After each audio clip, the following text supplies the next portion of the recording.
Well, I've clicked it now, and it's gone live. Oh, it says I think we're on. Oh, we're live now. We're live. Okay. Hi, everybody. Hi, folks. Nice to see iHole Box. Neil, nice to see you, Neil. iHole Boxes. Okay, Neil and Vaughn, Eliasa. Yeah, 2 shows in a row. That's good. That's good. Oh, wow. And Tanya and Mike. Hey, I have a question for y'all. All y'all? In the chat. If you're subscribed to the YouTube channel, do you receive any kind of a notification? Like if you have the notifications bell clicked, do you receive YouTube notifications when we go live or we're about to go live? Just a question. I'm just wondering. I think based on my other subscriptions, like Hacking Immigration, right. I don't think you do unless you go to the actual show and No, I get them from hacking, like just notifications on my phone. Oh, do you? See, I don't. Yeah. I signed up for their little thing that you get a text from them, but I think I do. I don't.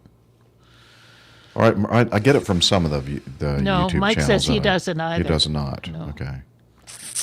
Because Sam Bolog was wondering about getting notified because he missed the one that we did on Monday. Tell him to go check the calendar.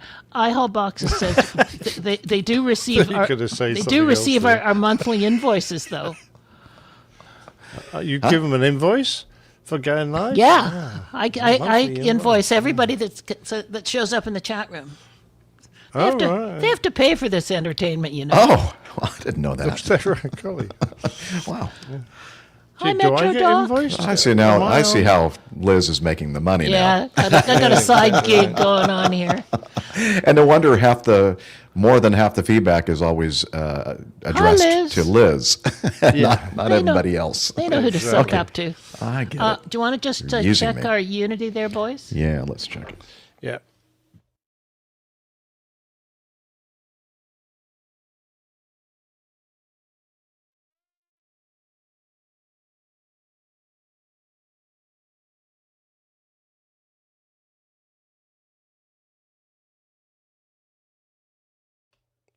I could hear everybody.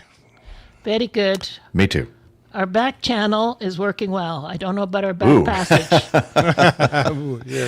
It's just going to be the 3 of us, right, on this show today? Okay, so we don't have to worry. I don't have to worry about that. That's all there is. Steffi is in recovery mode up in Chicago, and everybody else is at work, I think. Okay. When I first showed you guys the artwork, I realized the next day that I had got the show number wrong, that I hadn't included our jackass, and there was some other error I made in it as well. What's the matter with you, man? I don't know, which is why I had to go and delete them out of you had to retract Keynote. Yeah. And, I haven't retracted it online because I don't think most people would nobody notice, cares, really. I think I used that original image on the YouTube video. Nobody. Well, you mustn't. So. You mustn't. Well, I can fix that right now. I think I can guarantee that you're not going to get a complaint about that, but I may be wrong. No. I don't. Well, you mean from our listeners? Maybe. Correct. I don't know. What were you drinking, Nick, says Tanya. I had a few, yes. Tanya knows. Tanya's a... It was more a case of being a bit hungover from the night before, quite honestly. Because the show didn't finish till midnight, and I was sitting polishing off so the it's beer our I'd fault just now. opened. I see. Yeah, I get it. I drank too much on Saturday night. Oh, what were you doing? Right. Where were you? After Mass, I was thirsty and hungry, so I went over to my favorite Italian restaurant and sat at the bar. Is that where the guy is, the gunman's bartender, Sal? Yeah. Yeah. In fact, you know what's so special? At the end of the evening, he gave me his personal information, his phone number, and everything else. So now he's like one of my contacts. So my wingman. You can order takeout from him from the bar? Like you could just drive up and he'd give you a glass of wine and drive away? I probably could have done that without having his personal information. I'm really not sure why he decided that would be something that That's would be a nice, good thing. though. But I like it. It touched me. Forget He the, didn't. Forget but, the you know. drinking. What did you eat? Oh my God. I don't know if you like eggplant parmesan. Oh, love it. I love it all. That's my Oh, problem. my I love gosh. You everything. mean aubergine parmesan? Yeah, so Whatever. Parmesan, yeah. Well, I think they call it melanzane. Yeah. Yes. Yeah. That's the Or Italian word. Parmesan or something like that. I've never Anyway. been a fan of eggplant. Oh, but this is so good. But you know what? such a It's got so much sauce squidgy and cheese on it. vegetable. Who cares? It's Yeah, well. it's just the way that she makes it at this restaurant. It just like melts. My in your mother mouth. made good eggplant parmesan. The purpley thing. That's correct, Tanya. Yes, Purpley thing. that usually goes with a peach.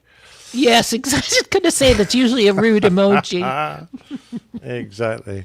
Gotcha. Yeah. What was I Anyway. drinking? I was polishing off some IPA, Tanya.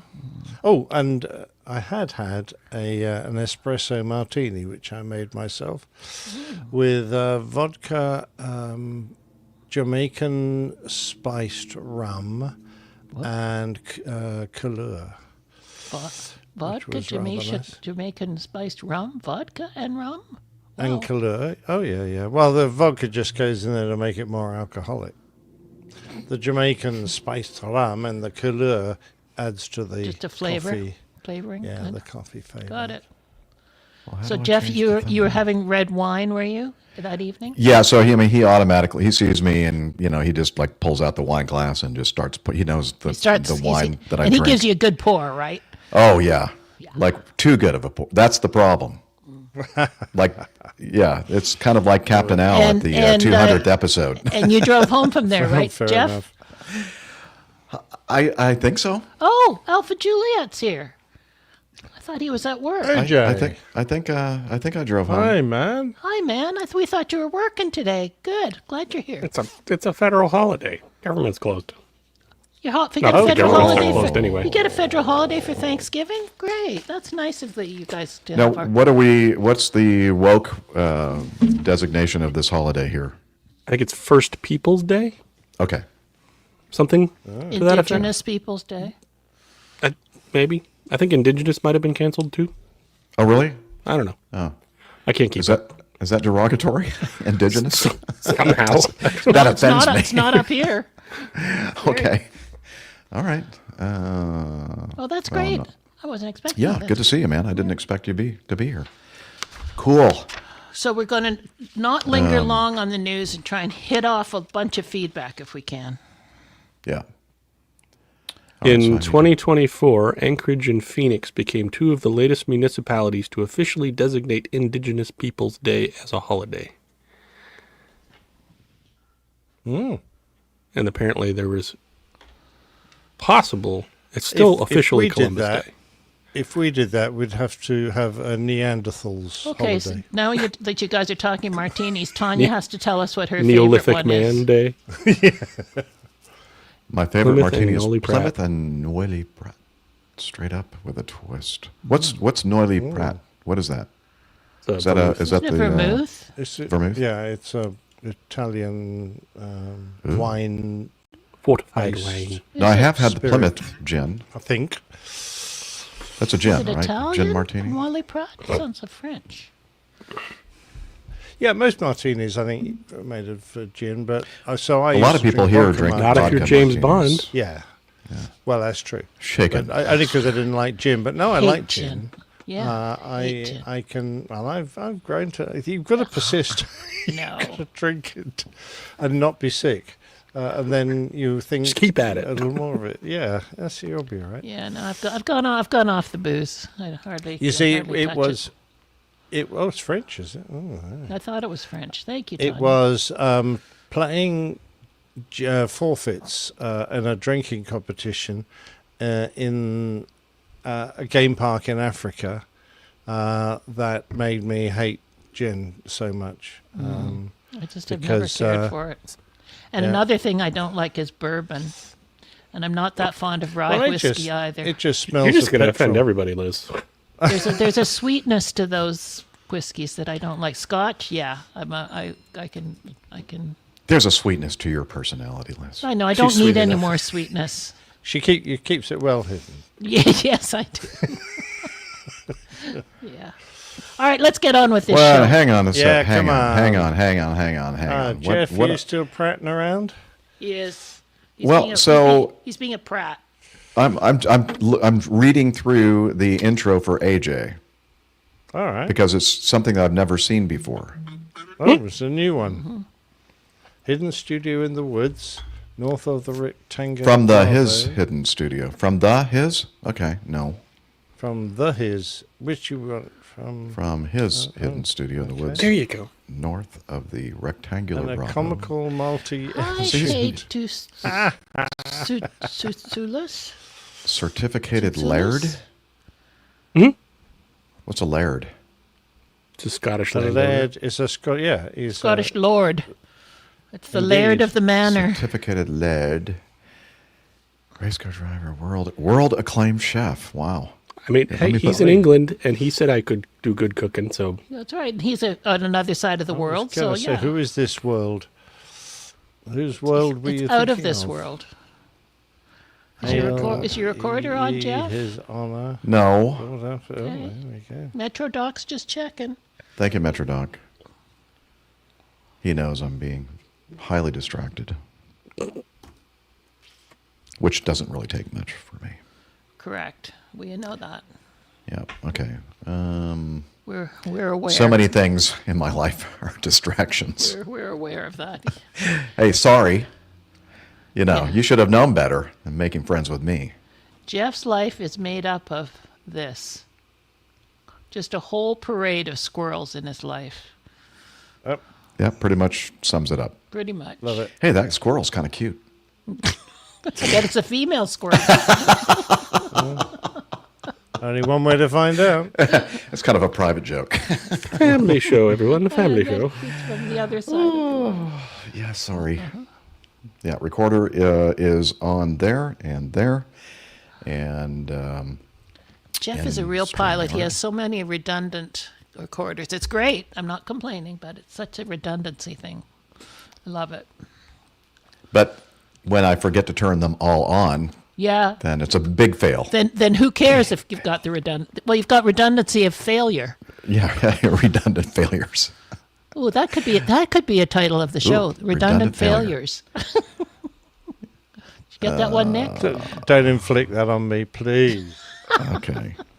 All right. So how's my sound? Is my microphone too loud or overmodulating or whatever? Sounds good to me. Anybody? Anybody? Mike Kuipers? Tanya? Nobody believes me when I tell you your mic's too loud or too quiet, so I quit. No, please do. Oh, look. Oh, AJ, we love you. It's okay. We respect your opinion. I've just done the calculation. Tanya If says you sound we good. try to do a go round in a 600 with 220 kgs of fuel on board, we'd be flying for 60 seconds. Wow. Well, good. Save that for the show. All the way to the scene of the crash. Both Tanya and Mike Kuipers say you sound good. Oh, and iHall Box is maybe a little over modulating when you talk loudly, but definitely not by much. Like if I talk like this.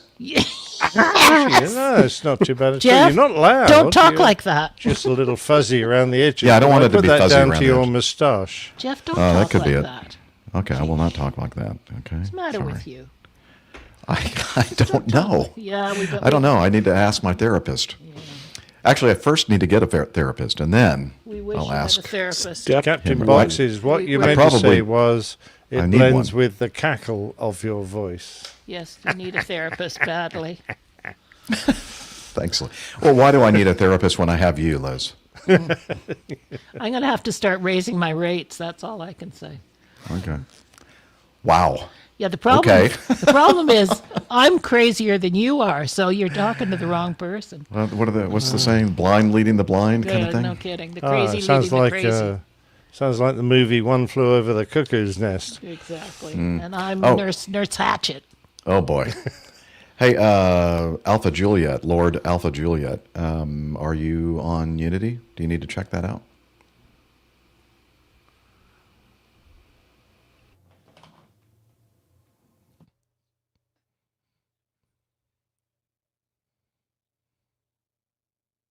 Okay, good. Good check there. And, oh, good. That was a good check on my... On your little readout thing? Yeah. That's good. All right. We almost there. So just to warn everybody here, I forgot to put it in. That's all right. I'll just do it. Here comes a warning. This is scaring me. What now? Well, because we don't have a lot of news items, the intro from Radio Roger is a little abbreviated. There's a lot of background music that we're going to listen to. Maybe when you actually publish it, you need to sort of chop that up a bit or something. I guess I could. I don't know. It seems like a lot of work to me. All right, I'm ready. But no, I know. But now I got to make sure that I put the intro in the little slot here, so to speak. As it were. You're listening to the Airline Pilot Guy Show. It's probably too loud. No, not to No? my ears. I didn't think so. You're listening to the Airline Pilot Guy Show. Listening to the Airline Pilot Guy Show, The View from High. Today's backs in the upright in Flight 680 is ready for pushback. I guess what I'm trying to say is that don't think that Radio Roger is like falling asleep during his recording. Why, were you talking to him or something? Ooh. Ow. Ouch. Yeah. Burn. All right. Burn, baby, burn. All right. Let me go over here and media assets and go to the countdown. All right, y'all ready? Already. Yep. Okay.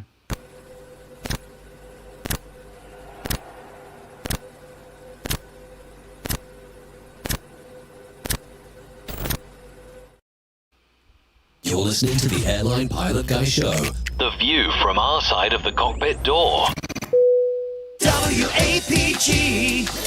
It's the Airline Pilot Guy. Airline Pilot Guy, episode 680. Yeah, he's up in the sky. It's the Airline Pilot Guy. Hello, you're listening to the Airline Pilot Guy Show, The View from our side of the cockpit door, with your host, Captain Jeff, broadcasting live from APG headquarters in Roswell, Georgia. Today's show is recorded the week of October 13th, 2025. Yeah, he's up in the sky. It's the Airline Pilot Guy. Picture light and he's flying by with the Airline Pilot Guy.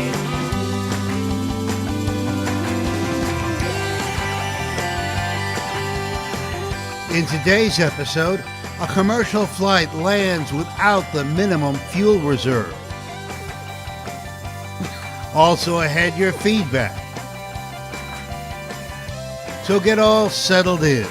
Tray tables and seat backs in the upright and locked positions, electronic devices powered on.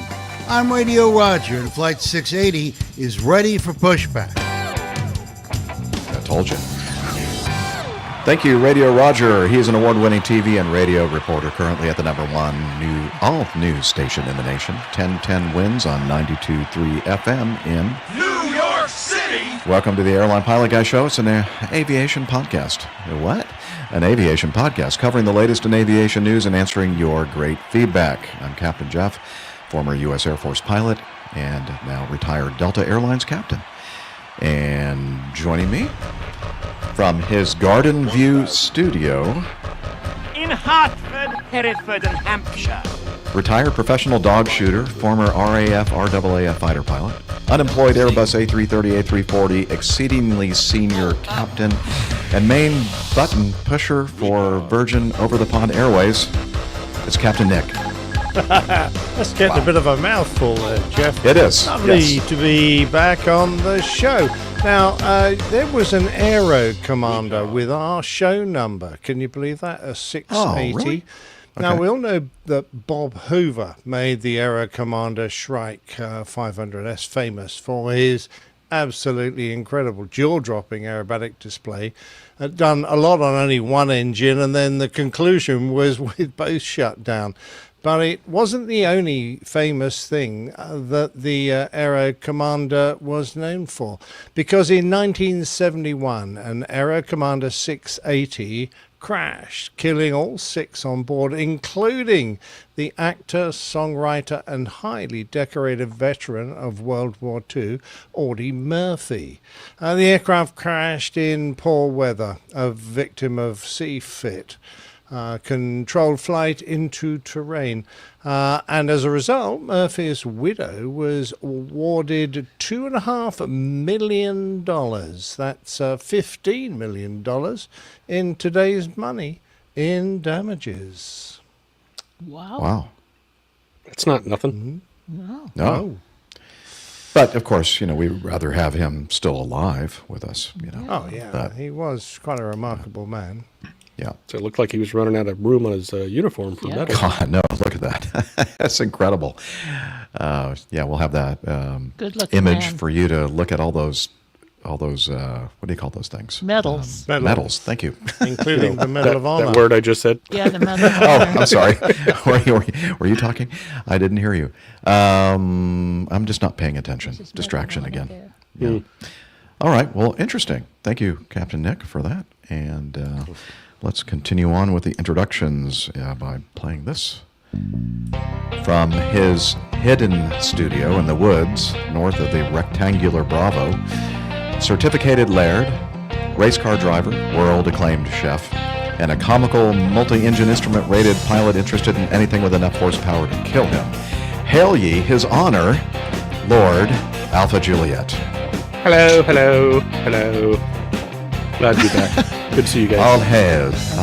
Good afternoon, All hail Lord. breaks loose, for sure.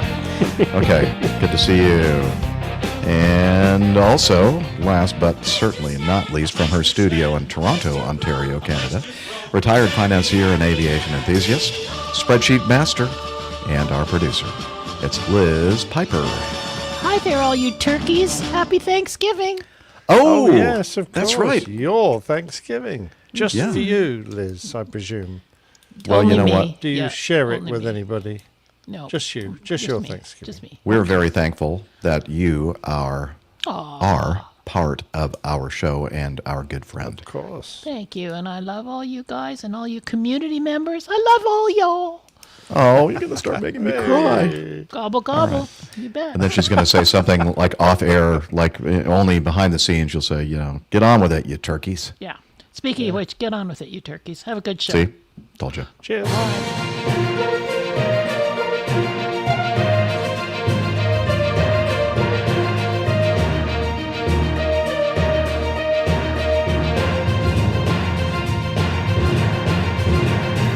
Stand by for news. All right, this first item in our news segment, it's going to be a short news segment today because we're going to try to knock out a bunch of feedback.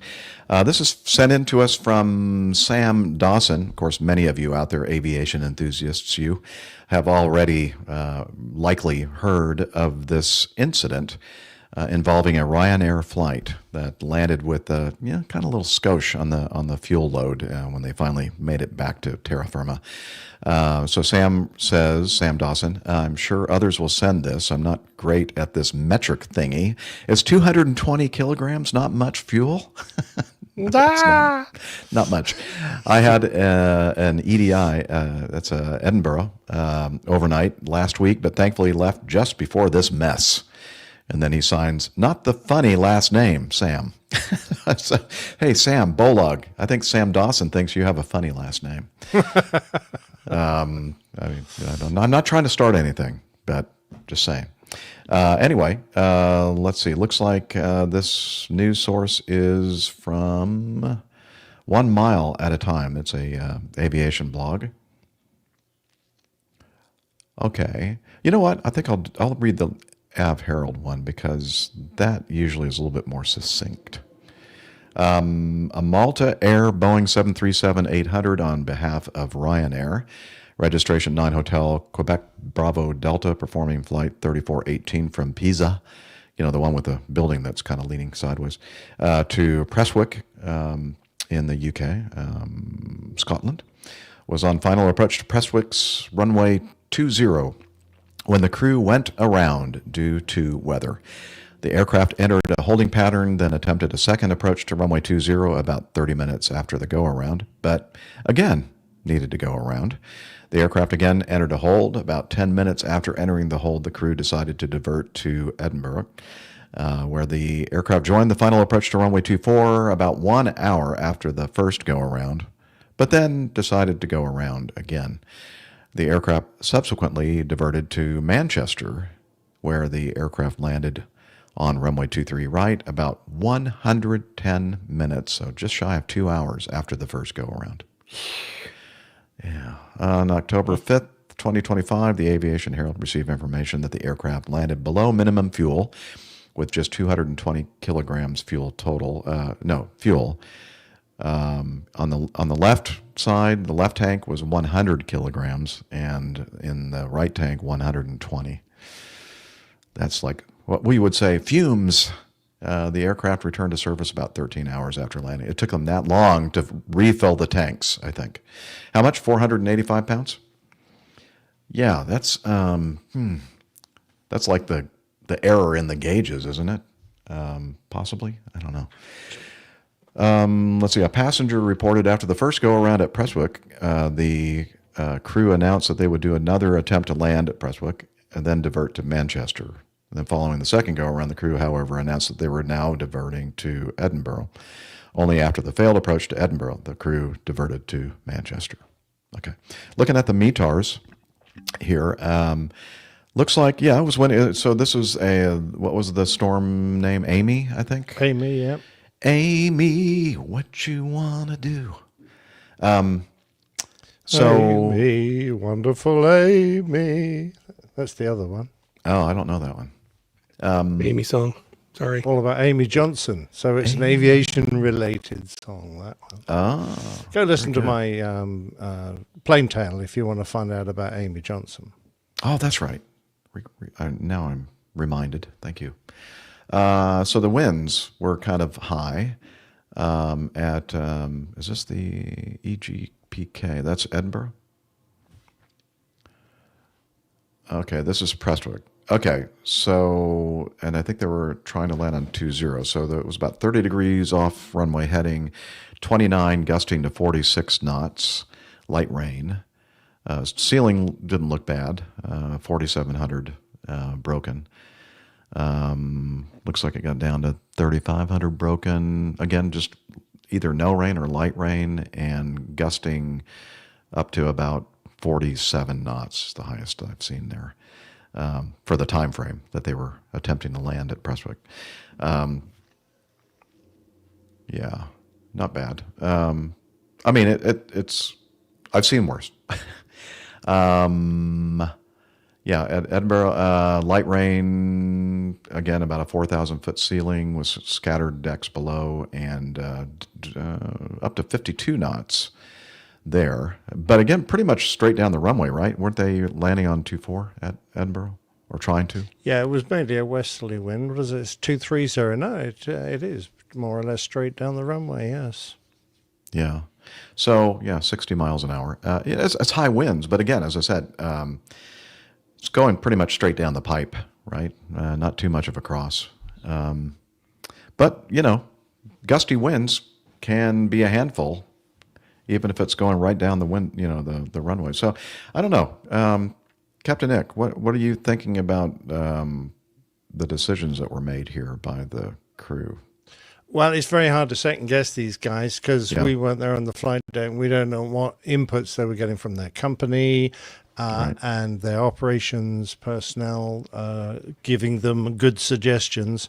I kind of like the idea that we're going to go from Prestwick down to Manchester, although the conditions at that point weren't a lot better at Manchester. But they certainly, by the time they made their final landing, Amy had moved through and the wind was declining. So I guess that's how they eventually managed to get in.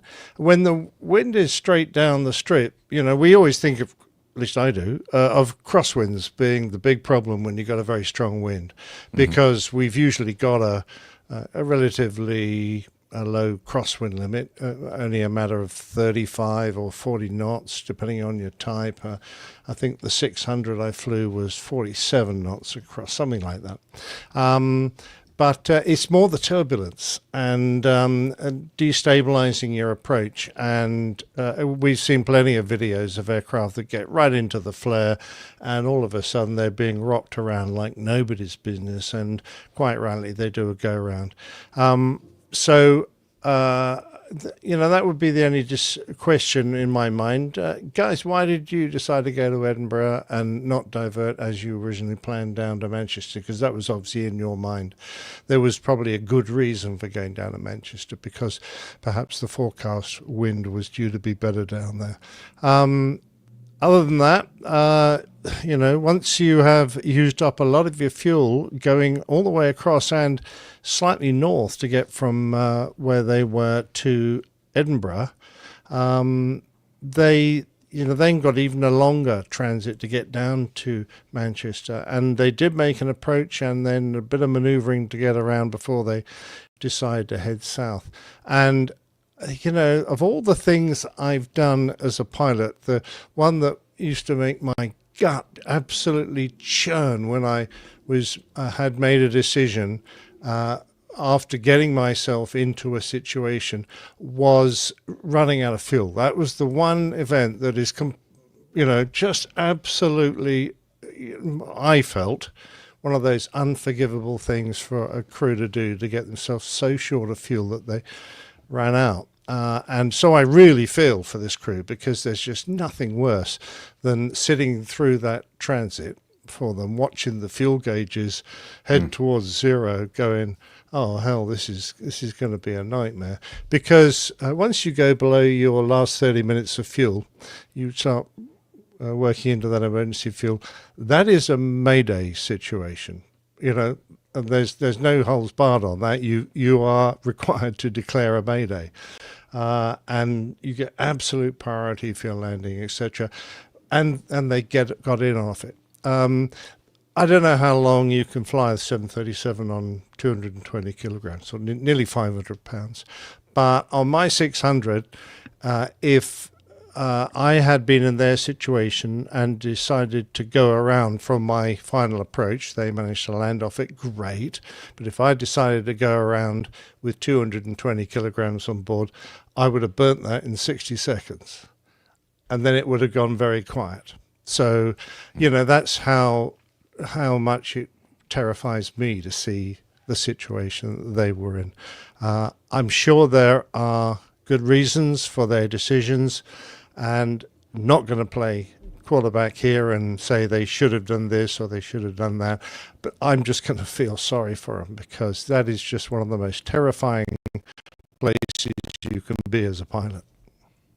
I agree. I mean, the two big ones for me, I think, would be the airplane's on fire and you're completely out of fuel or almost out of fuel. Those are the things that I think scare me the most. Yeah. At least you're likely to not have those two scenarios at the same time. That is true. That's true. They're kind of on the opposite end of the spectrum. Unless the fire was burning your fuel. Good point. At that point, though, you really don't care. No, you're I don't know what my camera is doing. It's like it has a mind of its own. I've turned off the gesture control, and it's just going all over the place. I think it's because last show I was giving Captain Nick a bad time about his choice of cameras, and saying how great my camera is. And now my camera the camera gods have decided to punish me for that. So, I'm sorry I had the hubris to say anything. Regarding the amount of, like how long that's going to take a 737, I think I recall, maybe Tanya, you can help me out. Wasn't on one of the social medias, dispatcher Mike talking about how much time that would. Oh, look at that! iHaul Boxes has experience with this jet. He said about 5 minutes. He or even so. gave us the background. Oh, look at that! Oh, thank you. I should probably look at the show notes. I mean the live chat occasionally. Let's see. 737s burn about 2,400 kilograms per hour. Yikes! Yeah, that's like 1% of the capacity of the jet. amount of fuel remaining. Less than 1%. Eek. As you said, Captain Nick, it's hard to be a Monday morning quarterback in this case because you don't exactly know. It is Monday morning that we're recording the show. And it's the morning for me anyway, still. What was I going to say about that? The fact that you mentioned, so the gusty winds, maybe not so much of a crosswind component, but even when it's going straight down the pipe, as we like to say, or pike, right down the runway in your face, you have that turbulence related to the gusts of wind, and you also have the potential for getting wind shear warnings. I mean, that typically, those kind of winds typically start setting off the wind shear detection systems on airplanes. And so, it's possible because we don't know all the details here, but I'm wondering if they ended up getting wind shear warnings, and that's why they had to initiate the go-arounds, because that's usually one of those things where you have no choice. You're getting the diminishing performance wind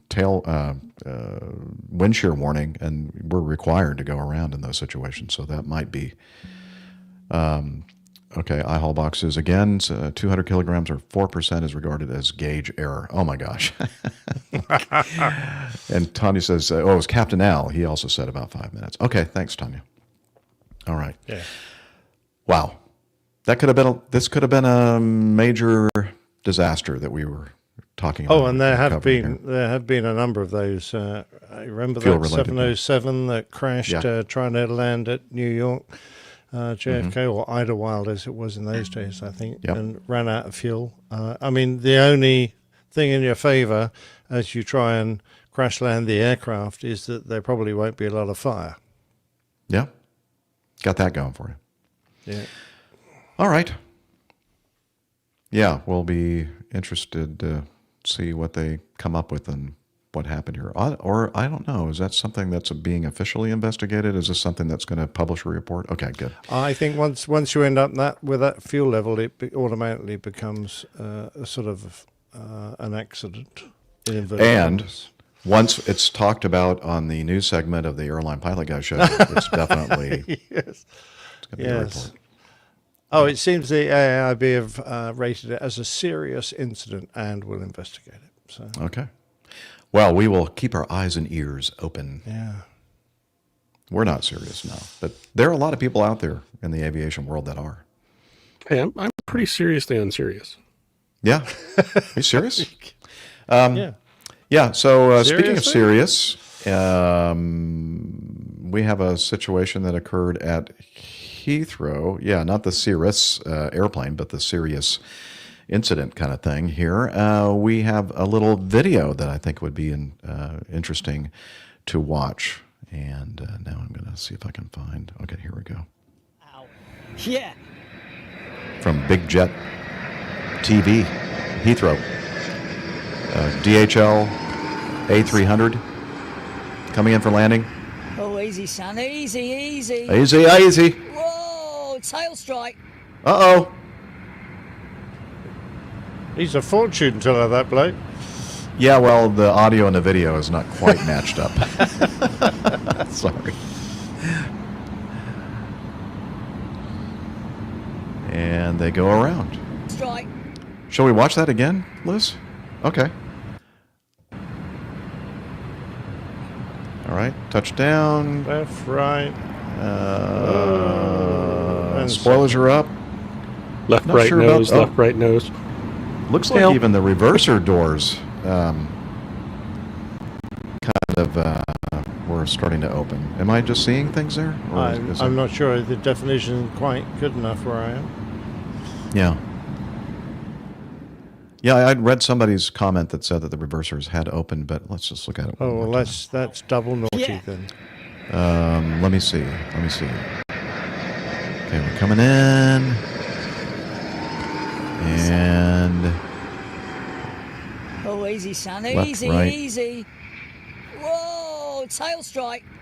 Oh, yeah. I see the reversers open. Yeah. I think. And then they're closed. It looked like it. Yeah. Looked like it was the sliding cowling thing. Oh, you think Adam Spink had something to do with this? It could be. He was like, "Hey, watch this. Go around." All right. So, What do we think about this, gentlemen? He did it wrong. He did it Yes. wrong. Okay. Yes, he did. I mean, he obviously, the situation was difficult for him because he hit turbulence right at the end of the flare, and that's never good. But he eventually stabilized on both his main gear, which is great because the wind isn't really going to affect you too much, hopefully from that point on. And he got his spoilers out, and his reversers were coming out, and I thought, okay, well that's fine, and the aircraft was in a good attitude. Someone on the flight deck then decided they were going to reject the landing. So I'm going, okay, well, for us, that would have been an absolute no-no. Once you got the reversers out, you never try and reject the landing. You make the best of a bad deal because you've just lost too much performance, and there's going to be it's going to take so long for the engines to reorganize themselves, get the reversers back in, and spool up, as we saw, because, it took him, he had 1,000 or 1,500 feet on the runway there before he got the engine spooled up and got airborne again, which could be absolutely critical. In the middle of that, someone in their haste has overpitched the airplane. Perhaps, I don't know whether it was just a reaction to a change of control. I have control, and a bad control input, or they were already in go-round mode. This is the attitude I need for go-round, without realizing that they'd lost so much speed that the aircraft wasn't going to fly for a while. You've got to spool the engines up, get the airspeed back, and now you need to, get off. So a combination of those might have caused this, but it was a bit ugly when he got that huge pitch up and banged the tail in. And no tail strike is nice. Some aircraft have got big bumpers and things at the back to help protect them. Others just wear away the skin until you expose the naked bottom of the aeroplane. Ooh. That's true. Yeah, but no passengers. That thing I would ordered from China might have been on that. I mean, yeah. It could have been your bicycle. It could have been my bicycle, but Could be. the big plastic thing from China I wanted. Ah. Yeah, what's that robot's name? No, it's not a robot. You blow it up, but it probably wouldn't blow up after it being rubbed along the runway. You might want to check before you try to inflate that thing. Make sure Indeed, yeah. Let me I put a don't want speed to go tape. anymore. Yeah. Okay. All right. Well,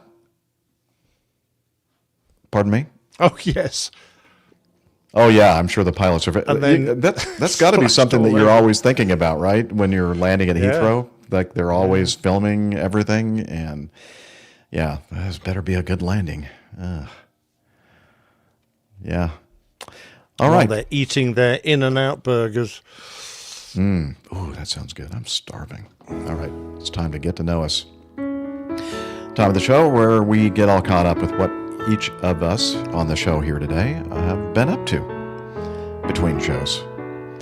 And just got the last episode published late last night and 12 hours ago. Thank you, Liz. And now we're already at it again. And I'll explain why we're doing it a little bit earlier in the week, this week. But let's start. I started last time. So, Captain Nick, are you ready to tell us about what you have been up to, sir? What, in the 2 days?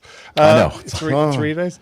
Whatever it is. Not a Not lot, much. except that I had a nice weekend drinking wine and relaxing after a tough show. Did the art, which we can perhaps do in a minute.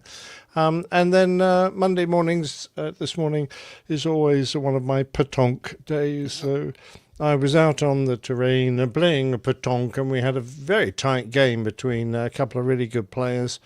And Mike and myself, and we got level on 12 points, and it was the first one of 13 wins, so we were a bit disappointed to lose the first game, but we won the second game in an almost identical score, with my shot, which I was very pleased with on one of my last bull, and we just tickled the jack back and got a couple, three shots and one. Hooray! I too enjoy a nice tight petanque. I started off my morning with a petanque too. Yeah. Oh, very nice. Excellent. So what's the difference between petanque and bull? Do you know? They're spelled very differently. The ball, right, is one's wood and one's metal. They use the same equipment.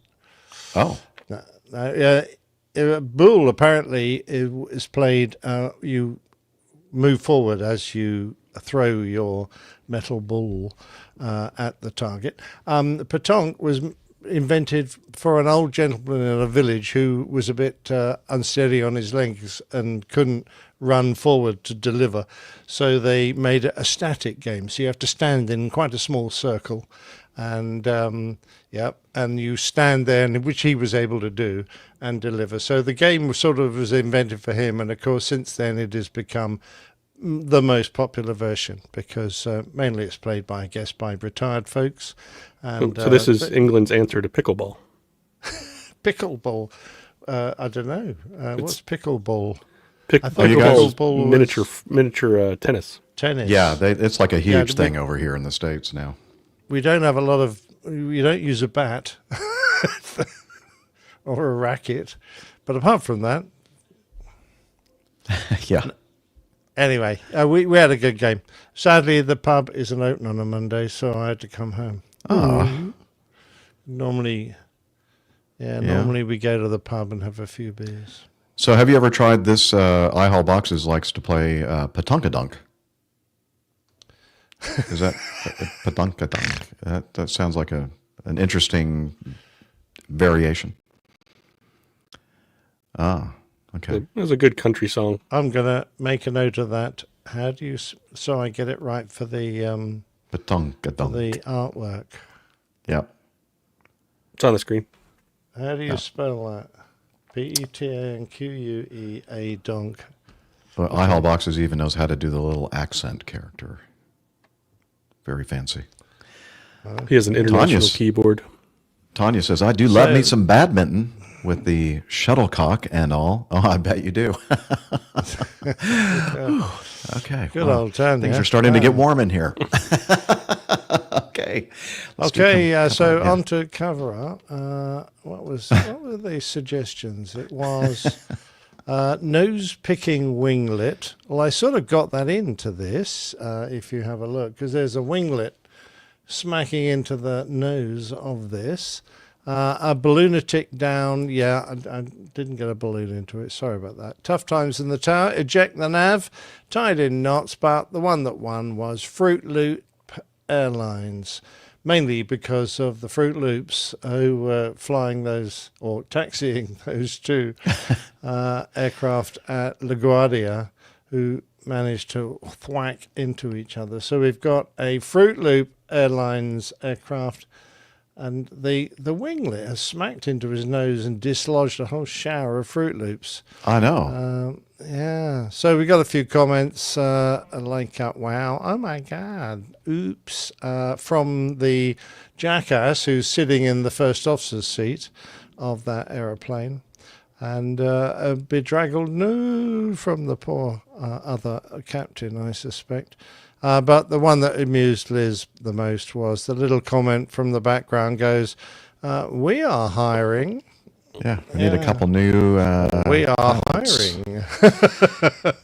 So we were discussing this before we started the show today, and I'm thinking, when I saw I love this artwork, and I'm thinking, well, what? I do remember we were having a discussion in the pre-show segment before we actually started the real show recording last episode, and I don't recall exactly why we were talking about it, but we were talking about our favorite breakfast cereals when we were kids growing up, and so I think that's why we ended up with the Fruit Loops. But at first I'm thinking, what? Why?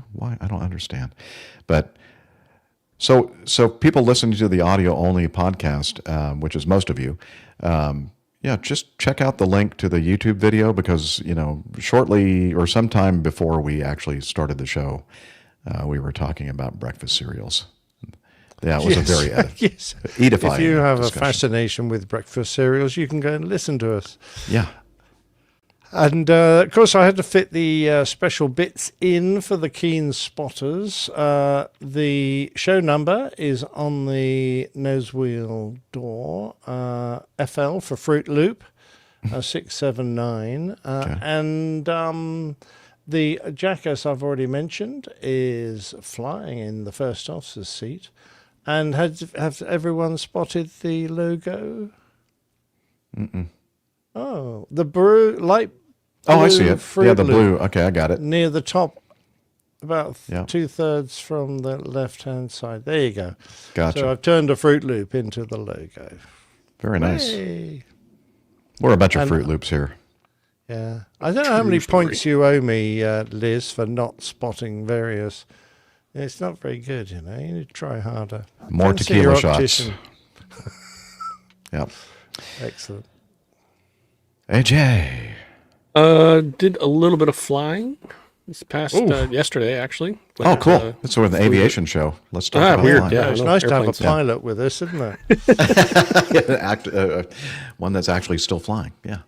I got to fly the Apache yesterday, which was good fun, and had one thunk and 2 greaser landings, so no bounces. Pretty happy. Now, is this your personal definition, or have you actually managed to devise a way of measuring the smoothness of your I landing? mean, there's the G meter. Yeah, okay. So what And is the how many G-string G right next do to it. you call a rough landing? I'd say anything over about 1.6. Oh, right. That's very nice. Yeah. Okay. I was 1.6, thinking more like 1.7. 5. Well, Well, there is the whole definition of landings, right? There's bad landing, good landing, great landing. You guys familiar with those definitions? Yeah. Well, so, for a Phantom pilot, 5G is normal. well, for Well, touchdown? the definition of a great landing, Nick, is one that you can reuse the airplane. So wherever that falls on your sliding scale, fine. Yeah. For the airplane that AJ was flying, I think that would pretty much permanently ground it. It would. Yeah, it would. Yeah, it would. No more worky. Yeah. But something I forgot to mention until right after we finished the getting to know us section from last show that I realized I should have talked about. Tree, I think, or something like Yeah, the Triple Tree Aerodrome hosts a fly-in every year, which is amazingly fun. So we got to go up there and take the new airplane, the 206, and flew up with the guy in the other airplane there. This one here, that is Bravo Sierra from one of the other podcasts, Midlife Pilot Podcast. Good friend of mine. So we went up and flew up there and got to do some formation flying on the way as well, which was super fun. There's Ben right there in the middle, and then a couple other people we went and hung out with. Oh, yeah. There's a couple of my Excellent. Comanche Town folks. You may recognize them. Yep. I certainly do. It was not a great weather day. You can see by this picture that there's pretty low clouds. So we actually ended up going to Greenville for lunch, and then we went waited for the weather to kind of clear a bit. And when it finally did, we kind of scud runned over to Triple Tree. So Greenville and Triple Tree are about 10 or 15 minutes apart. But we did get to do a little formation flying, which was super, super fun. Always enjoy that. If you ever wonder what it's like to get pulled over in the air, It's creeping up on you. we want to dub in some blue and red flashing lights on the front of the airplane. Excellent. Nice. This was when we split off. It was Pull pretty over, fun. sir. Oh, look at that. Having a little bit of fun. And it was kind of cool because just being comfortable with air traffic control and all that. We were both on IFR flight plans, and we broke out into that just beautiful in between layers kind of situation. There's scattered clouds above with sun coming through and a nice full cloud deck below us, and so I called approach and said, hey, we'd like to go VFR on top for a minute and do a little photo shoot. So that airplane is going to turn off his transponder, just so you know. And they said, Yeah, okay, go ahead. So I circled back and we formed up and did some flying and stuff, and then we split apart, went back, picked up our flight plans again, and flew through the clouds, landed at Greenville. So kind of a neat thing to be able to I don't know if get away with is the right word, but be able to do. So really, really enjoyed it. Excellent.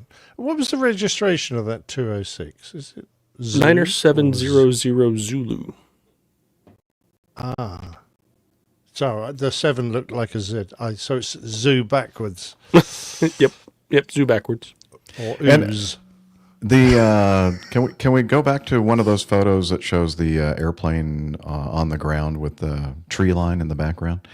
I just wanted to see who is the person responsible for counting the trees at the Triple Tree airplane. And who made that? Did they just gap? give up after 3? It's like, yeah. Okay. When it started out, there were only 3. Yeah. Right. Or that triple tree was the number of trees they had to remove from the center of the runway. That's fair important. Yeah. But it's really, really neat airport. That's what someone had mentioned. It's a 7,000 foot long by 400 foot wide grass strip. Wow. What?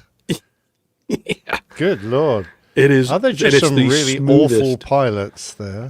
That is the smoothest grass you've ever seen. It is. It really? is so amazing, and they let you do flybys. So after you take off, you can circle, go through the pattern once, and then do a low flyby. And they say clear for low approach at or above the tower, which the tower is like a fire watch tower that's about 75 feet off the ground. So as long as you can kind of see into the tower and you're not looking, up at it, you're fine. Okay. Excellent. It was pretty fun. Yeah, it's a little bit of sounds cowboy like stuff, but it was enjoyable. So Yeah. All right. Is there anything else that you have forgotten about or you want to talk about? Think More about than it before likely. Yeah. Okay. but I don't know what it is.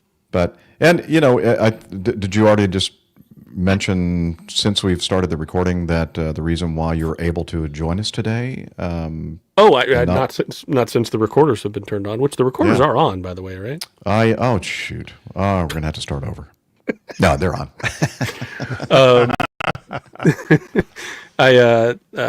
Today's officially a federal holiday in the U.S., so it is Columbus Day. According to the federal government, it is Indigenous Peoples Day, according to several states.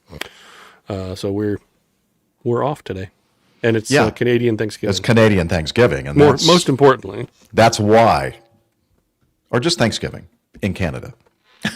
Is that better? Yeah, there was. iHall had a great comment. Oh, iHall, he doesn't know any better, Liz, sorry. It's Canadian Thanksgiving, so I imagine it would go gobble gobble, sorry. Oh, that's mean. Yeah. But it's true, though, actually. It's okay. Probably not far off. Anyway. Yeah. Anyway, so happy good. that you were able to join us, and it's kind of cool that we were able to do this a little bit earlier in the day for Captain Nick, so he doesn't have to stay up so late, and also for our live audience members there in parts of the world where this is a more decent time of day or night than normal. Define decent. Well, I don't know, or decent maybe. I don't know. All right, to me. Yes, thank you. I actually wrote that down in my notes, and I'm actually referring to my notes, which is like a very rare thing. So I received an email from a lady in Poland, and her name is Marta, and she reached out and said, my son, here, let me see if I can find the actual email. I want to make sure I get all this exactly right. So I don't know if Marta listens to our show or her son listens to our show. I'm not sure exactly all the details here, but she says, good morning. My son turned 11 today. I'd like to kindly ask for your best wishes. That was Friday, yeah. Best wishes for my son, who is fascinated by aviation, airplanes, and more. Probably girls. His life isn't about, no, 11, probably not. His life isn't about school, but airplanes. He wants to become a pilot, my 11-year-old. I would be grateful for any kind of greetings for my son. He'll be very happy. Best regards from Marta. And so we had a little of exchange back and forth. I wasn't sure exactly what she wanted us to do. And so what we've decided is that we are going to, after our show recording today, we're going to make a special little video for Max, her son, 11-year-old son, who's just crazy about airplanes. And we're also going to say, hey, Max, if you're watching or listening to this podcast, we want to say, hello, big shout out to you, happy birthday, and we understand your desire to fly airplanes and understand how excited you are about the whole aviation world. I don't know what else. Help me out, guys. Oh, Say something absolutely. nice. I mean, I'm just reliving my childhood because at that age I was, everything had to be about aeroplanes. And I used to, in art at school, I used to draw pictures of aeroplanes. I used to make Lego aeroplanes. I just did everything aviation. I couldn't wait to get into the Air Cadets but I was still too young at 11. I would have been. But I know exactly how you feel, Max. And it was that enthusiasm that carried my whole career forward. So I hope it will do the same for you. And you're getting older by the year. Congratulations on celebrating another year. And good luck with your schoolwork, because that is so important if you want to become an airline pilot. And I hope it all works out for you. Fingers crossed. Absolutely. I think by 11 we had finally been able to remove one of the telephone books underneath my booster seat instead of the two. But yeah, absolutely. If you haven't had a chance, have your mom take you over to a local airport and go do a discovery flight. I'm speaking for myself as well as most every pilot I know. Everybody wants to take somebody for their first flight. It's just a blast. So go to your local airport and just ask. The worst thing they can say is no. All right. Yeah, pilot in our chat room, iHaul Boxes, says, sounds a lot like the boy I was and still am. Happy birthday, Max. Thank you, iHaul Boxes. One day he'll be one of us, but better, of course. Yeah, I of certainly, course. and younger and more handsome. Well, all of those bars are set very low. 50%, baby. I was thinking when you were talking about being 11 years old, I think I remember around that age, maybe a little bit younger, like with the little tiny airplane. This is not an airplane. This is an Apple AirPods. It's got air in the name. It's almost there. Yeah, air. It has something to do with air or aviation. But anyway, like just pretending that I was flying this little airplane and just walking around in my backyard and landing and taking off and thinking one of these days. You were in your 30s. Well, okay, let's don't talk about exact ages. But and Endeavor. And Endeavor Air. Anyway, so what else? So I've been doing the singing thing, both in masses and also for funeral masses, and which I guess editing the podcast, finally got that published late last night, and here we are again recording this week's episode. And later this week, and one of the reasons, or the reason really, I think that we tried to record early in the week is that later in the week I'm going to be headed up toward the Ann Arbor area of Michigan near Detroit for a wedding. Laura Davis and Gary are getting married. And I'm looking forward to seeing them and being part of that big celebration of happy people. And I'm going to take the RVS, which stands for the Road Vessel Studio, my RV, my motorhome. Going to drive up. I'm going to be spending the night in a parking lot in Lexington, a church parking lot, because I always try to get as close as I can to churches because I need all that positive effect on my life and my soul. The Lutheran church up there in Lexington, Kentucky, is going to allow me to park there overnight. Then I'm going to continue on up to the Ann Arbor area and stay at a what do they call this? Not farm ground, not a farm ground, a fairground. Kind of agricultural thing that have some RV sites and hookups and that kind of thing. So I was able to snag a couple of nights there. What were you saying, Liz? Rehearsal dinner on Friday night, and then the wedding on Saturday night. So, and then I'll start heading back on Sunday. I'm going to take a lot of pictures. Liz has to keep reminding me.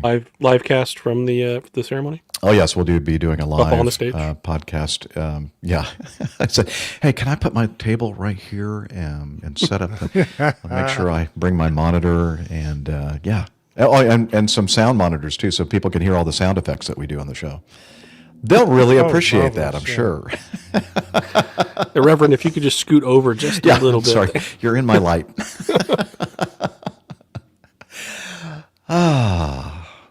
I know. She's. For the record, she did this to herself. That's true. Yes. That's true. Well said. Anyway, so I'm really looking forward to that. I'll tell you all about it on the next show. So hopefully I'll have this all edited and published before I leave on Thursday morning. That's fingers crossed. That's what I'm shooting for. So, all right. Coffee fun time. Here we go. Play that button. Johnny, how much more coffee? No thanks. I love coffee, I love tea, I love the APG community. Coffee and tea and the Java and me. A cup, a cup, a cup, a cup, a cup. Oh yeah, the Coffee Fund. It's your way, dear listener, to contribute or support our show financially if you have the resources to do that. And a couple of different ways. One is the Coffee Fund Classic method, which is essentially just a PayPal donation page. Several people use that as recurring contributions, but it's pretty much set up for just like every once in a while. You feel sorry for us, want to give us some money, keep us going.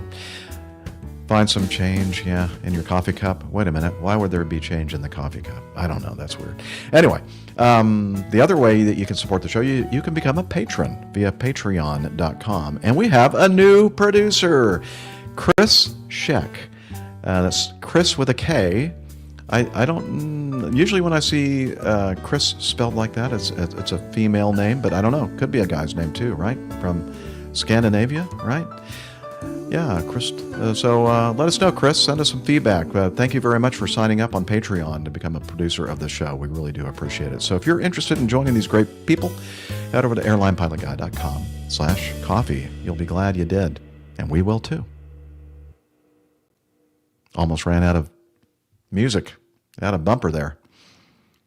All right. Time to knock out some feedback, huh? All right. Here we go.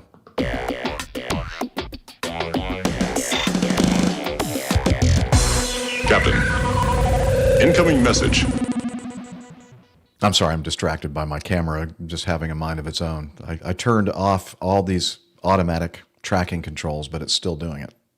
Apparently you didn't. Well, I mean, I tried to. I mean, all the buttons are in the right position, but it's ignoring. You still using the same one that I have? Yeah. The Insta 360 link or whatever it is? Insta 360 link, yeah. I probably just need to unplug the camera and plug it back in. But have you tried turning it off and turning it back on again?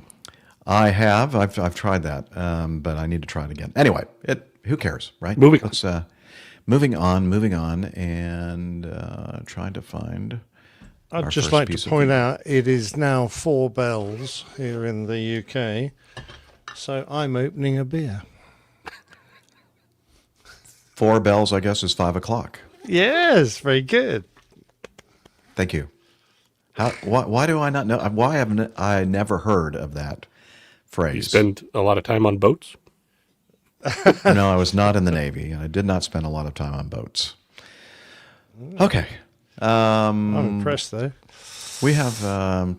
We're always impressed, Nick, that you're upright. Everyone, stop distracting Jeff. Please. All right, let's start off with one of several pieces of feedback from Peter Tarantelli. Thank you, Peter. Is he with us here today live?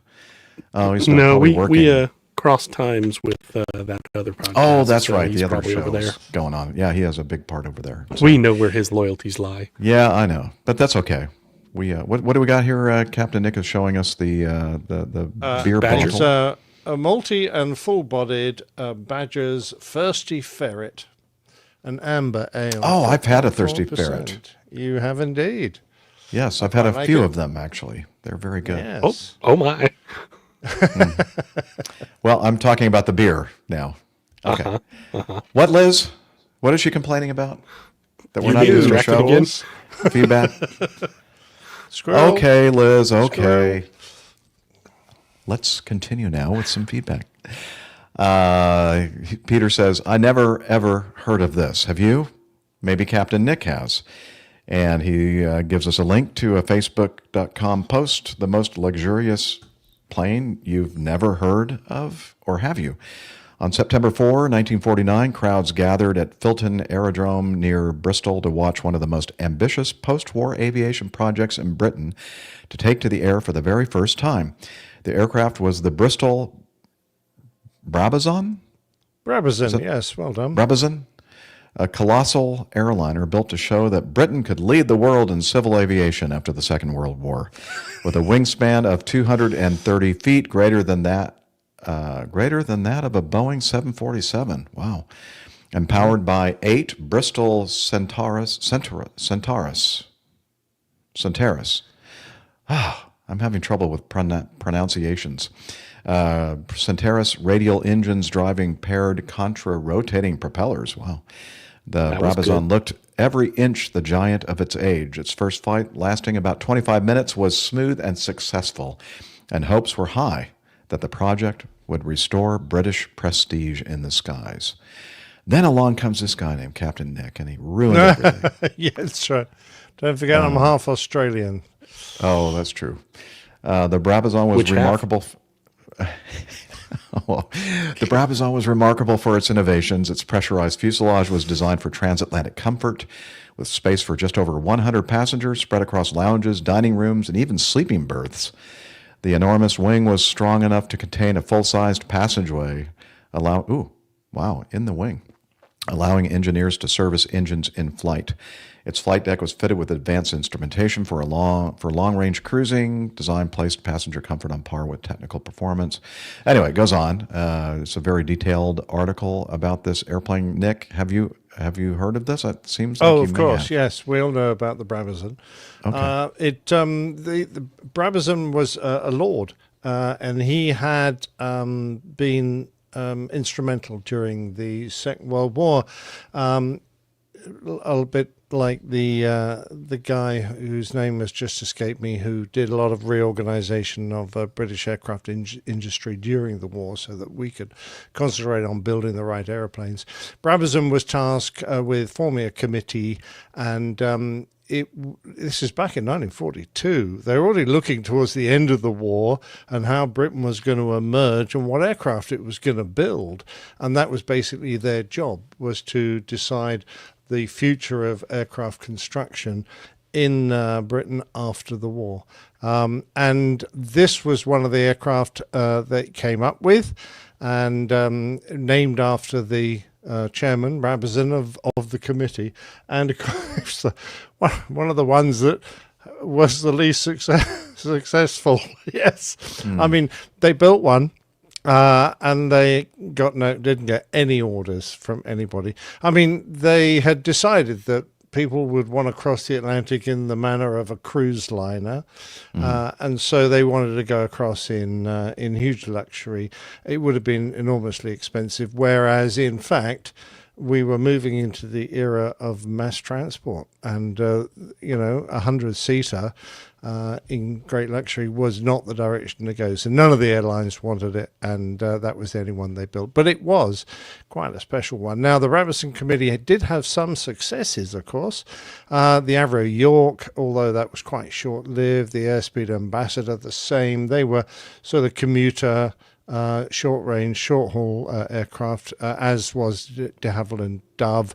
The Vickers Viking was another one of their concepts, which became the world's first turboprop airliner, the Bristol Britannia, a long-range 4-engined machine that was more like what people expected to move people en masse across the Atlantic. And of course the de Havilland Comet, which was the world's first jet airliner, albeit it had a checkered history and came apart, and then it re-emerged as the Comet Mark IV later in life and suitably beefed up. But by that time, Boeing had got their finger in the pie and had the 707 out, which was a cheap and cheerful rattle bucket. So they, Okay. Wow. a lot of airlines bought that instead. Well, I'm just quoting my father, who flew it, I might add, and he compared it with the VC-10. So I don't think it has. No, I think it was probably broken up for scrap. It was enormous, and it was very slow. Indeed, that would have been something that they hadn't considered. They were, after all, a committee. It took about 10 or 12 hours to get across the Atlantic. So, even though you were doing it in beautiful comfort, it's hell of a long time to spend in an airplane. Go to that cutout view, Liz. That's just, these kind of things just fascinate me. Look at that double-decker setup with the sleeping berths on top and dining room, and wow. Look at the size of the wing box. I know. You just stand up and walk out. Yeah. Yeah, no wonder the engineers could wander down and take a look at the engines. Yeah. That's my favorite time to work on an engine is when it's running. It's good fun. Yeah, that's a little noisy. It was what we would dangerous. call a white elephant. So is that a phrase familiar to you guys across the pond? Like the Christmas party? No, that's there must be some kind of connection. A white elephant Christmas party. You have it's like a party game you play at Christmas, and you a white elephant pick a gift present, or something. and then somebody else can steal your present and pick something else. No, I haven't done that. No, but I digress. The term white elephant came from the king of Siam, who a white elephant was very rare and was absolutely treasured when one appeared. He had the habit of gifting a white elephant to one of his courtiers who he didn't like, because it was considered a holy and wonderful gift. They couldn't do away with it. They had to look after it for its whole life, and it's very expensive looking after an elephant, and it used to bankrupt these courtiers in their efforts to look after the elephant. And so it was considered a gift you didn't really want to receive. Oh, wow. That's what a white elephant is. You learn something new every day, especially on APG. iHall Boxes says, "Oh, it's not that game at the bar where you pull your pant pockets out and produce a trunk." That's a different game. Play that game. Yeah. I know.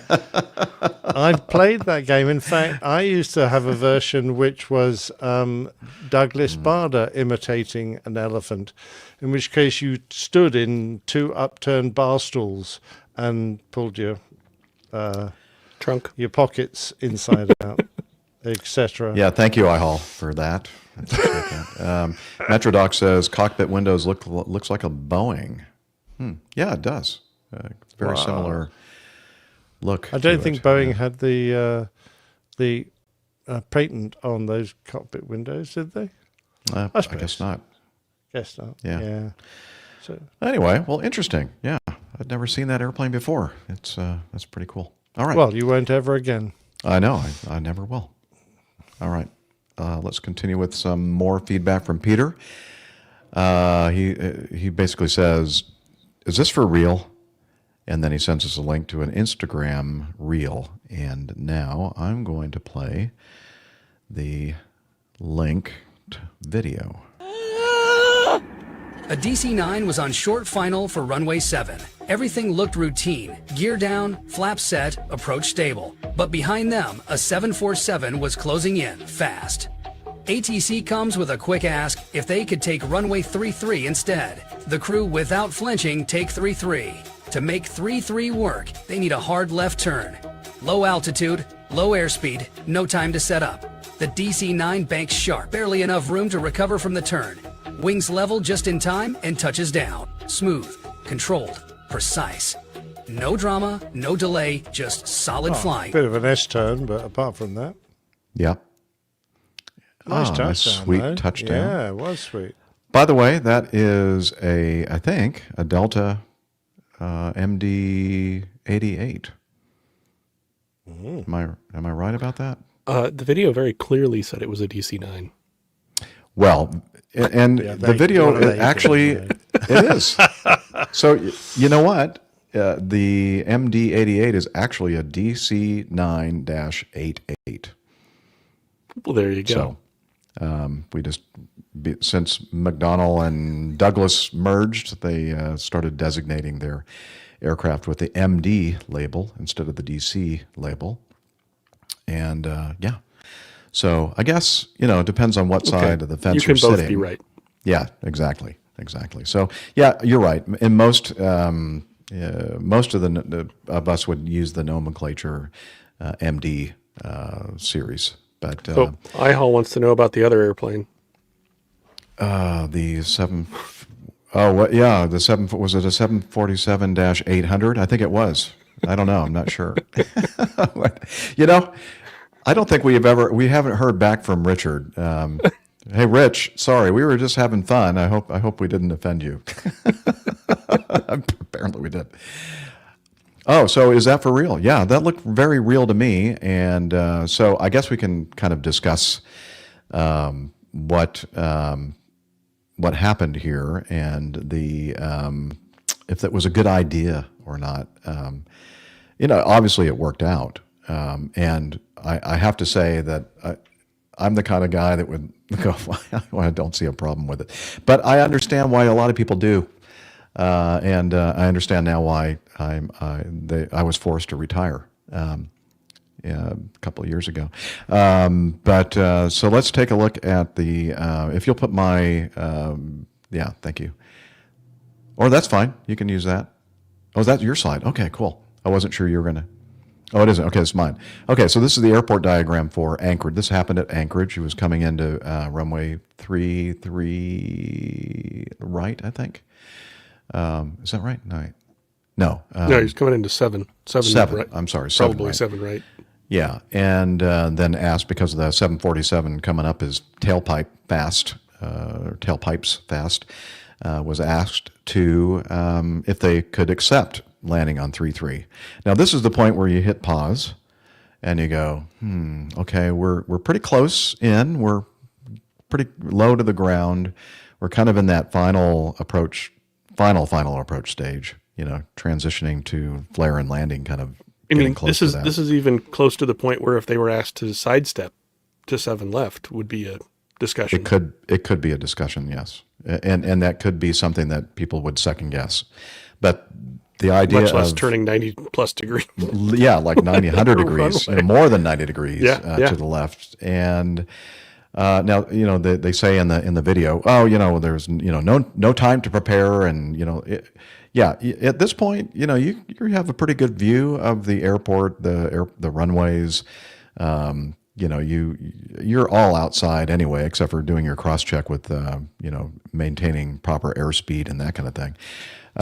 But you don't need to reset the box and put in a new instrument approach procedure or anything else. You're like there. You're close to the ground. I think that at this point, and especially, I don't know how long ago this happened, but especially in the environment that we are living in today, and even the last decade or two, that is just, stabilized approaches have become very, very important, because unstabilized approaches lead to a very high percentage of errors and accidents and incidents. And we've learned over the years that being stabilized at a decent altitude, on speed and properly configured for landing is very important for a successful outcome. The video shows the airplane touching down. Well, see, the runway that they transitioned to, runway 33, was 10,865 by 200 feet long. So you got a little extra width on that runway. But standard runway widths are usually about 150 feet. This is 200. 10,865 feet. It appears, I don't know, I can't tell exactly what the visual effects that you get from the video and from the angle that the camera was taking the video, exactly where he touched down, but it looked like I did see a distance remaining marker of 5 and 6. So approximately halfway down that runway. And a lot of people would say, well, it's a mad dog. It doesn't need 5,000 feet, but sometimes you do. So I don't know. In hindsight, I'm thinking maybe that would be may not have been a very good decision. Although it looks like a S-hot video that we get to watch. But what do you think, Captain Nick? What's your feeling? Would you do that with your Airbus A340 600? Well, actually, yeah. We were going into Washington Dulles once, and we were on one right, which is very similar to the sort of setup you can see here. Mm-hmm. And we were asked to do an ILS on a one right, circle left onto 3-0, which is a very similar maneuver. Not quite as far to turn, and there's a reasonable gap between one right and runway 30 with the crosswind. It wasn't so much the crosswind runway because they had a strong northerly wind, and obviously people were saying, well, that's out of my crosswind limits. And I looked at it and went, yeah, okay, I could do that, but I'm going to turn that down and land on the runway you're going to give me an ILS onto, on one right, because it's inside my crosswind limits, and for me that's a much more conventional approach. The problem with accepting a request like this, it helps air traffic out, that's marvellous, but air traffic don't carry the can if you roll off the end of the runway because you didn't quite get it right and you landed a bit too deep. No, they sit and they go, oh, that's a shame, and go back to their coffee, don't they? Whereas you might be a career-ending manoeuvre. So where's that crash? Where's that crash button? I can't figure it. Oh, it's underneath my coffee cup there. Absolutely. So no, I would have turned them down, I'm afraid, and because it's just a go around for the guy behind. Why should you make the air trafficker's life easy just for to stop a go around when you could end up in the poo? Yeah, I think that a lot of us pilot, not all of us, but a lot of us, we like to help out people. We're nice people, and I could see like, oh yeah, we could do this. Oh yeah, that's doable. I look at my expert flying skills here. I can handle this, and help out this tower controller at the same time. But you're right. Sometimes you just have to think, especially nowadays. Thinking about this discussion I'm going to have with the chief pilot and the accident investigators, and maybe it'd be just easier to have the guy go around behind me. That's honestly one of the things that I'm most dubious about on this whole scenario is that the tower would actually ask that airline to make that change at that point. Yeah, that's true. I have doubts. Yeah, well, he's lumping all that responsibility into his cockpit, and he's got very little time to really assess the situation, So he has to make a pretty much a snap decision, and so I and the air traffic's just looking for a way to ease his problem. I've got a problem here. I've got to fix that. Could you could you land on that runway now? And yeah, you're right, AJ. It's not a good thing for the air trafficker to do. So is it your suspicion then, AJ, that this is all fake, or maybe there was a different context to this I think maneuver? Possibly a different context. The video looks pretty real. Yeah. AI is pretty good, but that looks pretty real. But the story behind it is what I'm dubious of. But I don't know. Okay. It's on Instagram, so it must be true. Oh, well, that's got to be. It's on the internet. Okay. Well, I mean, if it had been faked, they wouldn't have had that little S-turn to get lined up, because it would have been the bloke perfect. actually turned. Yeah, it would have been perfect. The guy actually went through the center line, then he had to turn back to it and then S-turn on. So, and that would have added 1,000 feet onto his landing distance. So, yeah. But so I guess Go ahead. No, I was going to say to Peter, our official answer at APG is, we're not sure it was real or not. So we have an official location on iHall boxes. Oh, okay. I used to go there all the time.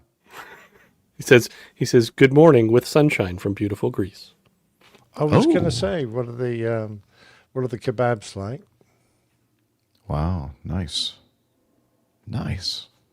Well, we have a truly international audience, don't we? All right. Okay. Another piece of feedback. Thank you. Peter is making Liz so happy with lots of feedback. And another one referring to a video link and the subject line RAAF, Royal Australian Air Force. And then he says, is that Captain Nick? And so what is he talking about? Let's play this video. See what he's talking about. Alert Southern QRA. Alert the Southern QRA. They're at a submarine. Dive. Wait a minute. Those are airplanes. Mission 03, vector 360, flight level 230. All the prettiest girls were in the fighter control bases.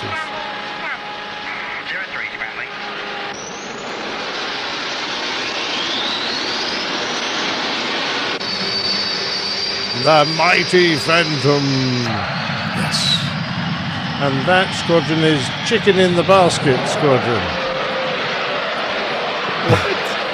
Is that like fried chicken? Yeah, it is. Fried chicken in the basket. Their emblem is a Phoenix Rising, which we all call Chicken in the Basket. Ah. And they were 56 Squadron, which we called Shifty Fix. So this is RAF, not RAAF. Yeah, I'm afraid we've got too many A's in Too many A's Peter. there, Too Peter. many Come A's on. there. Too much and coffee. This is Southern QRA, who never got scrambled for anything. But it was Northern QRA that got all the intercepts. Southern QRA would just happen to be close to the BBC headquarters in London, so when they wanted some film of the RAF doing something for a change, they used to pop up to Coningsby and, they'd be fated up there and given a good showing. But yes, that's QRA. Yes, QRA going off. So the answer then to his question, is this you? No. Is that you? No. Well, it might have been me in the Air Force, but no, it was the wrong base and the wrong sector, the wrong area. Close, but no cigar. Close, yeah, nearly.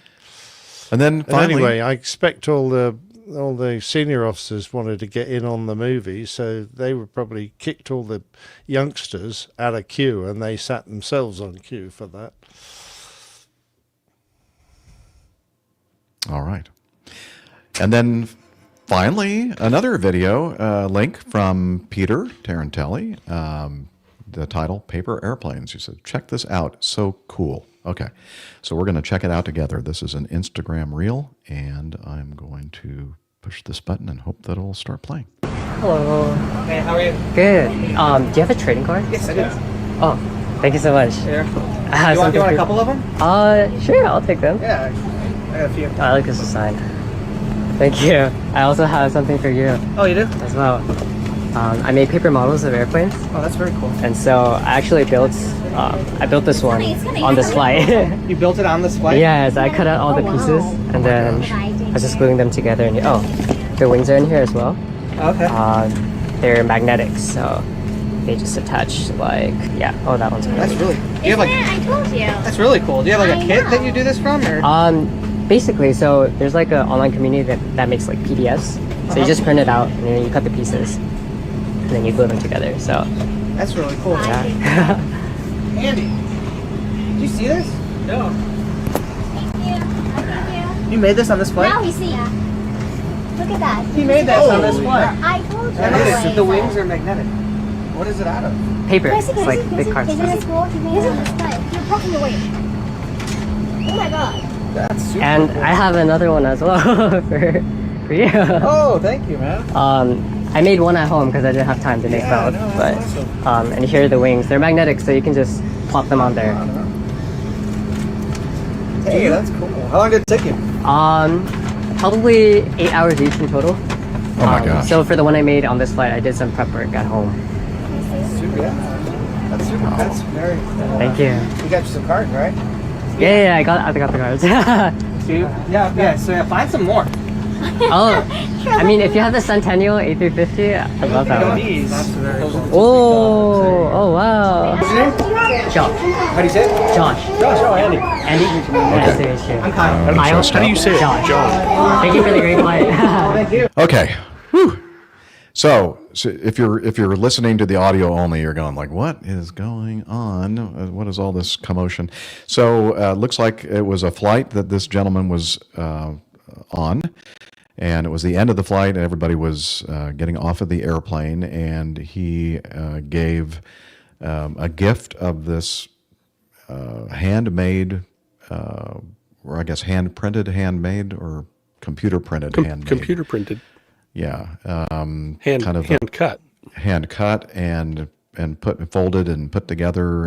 We'll have a link to the Instagram reel in the show notes to see the beautiful paper airplane that looked very. I mean, when I think of paper airplane, when in fact I saw this subject in Peter's feedback, I'm thinking, oh, I remember I used to make paper airplanes. The paper airplanes that I used to make don't look anything like real airplanes. I mean, they look like paper airplanes. They look like very, very detailed real airliners, and I think that is very, very cool.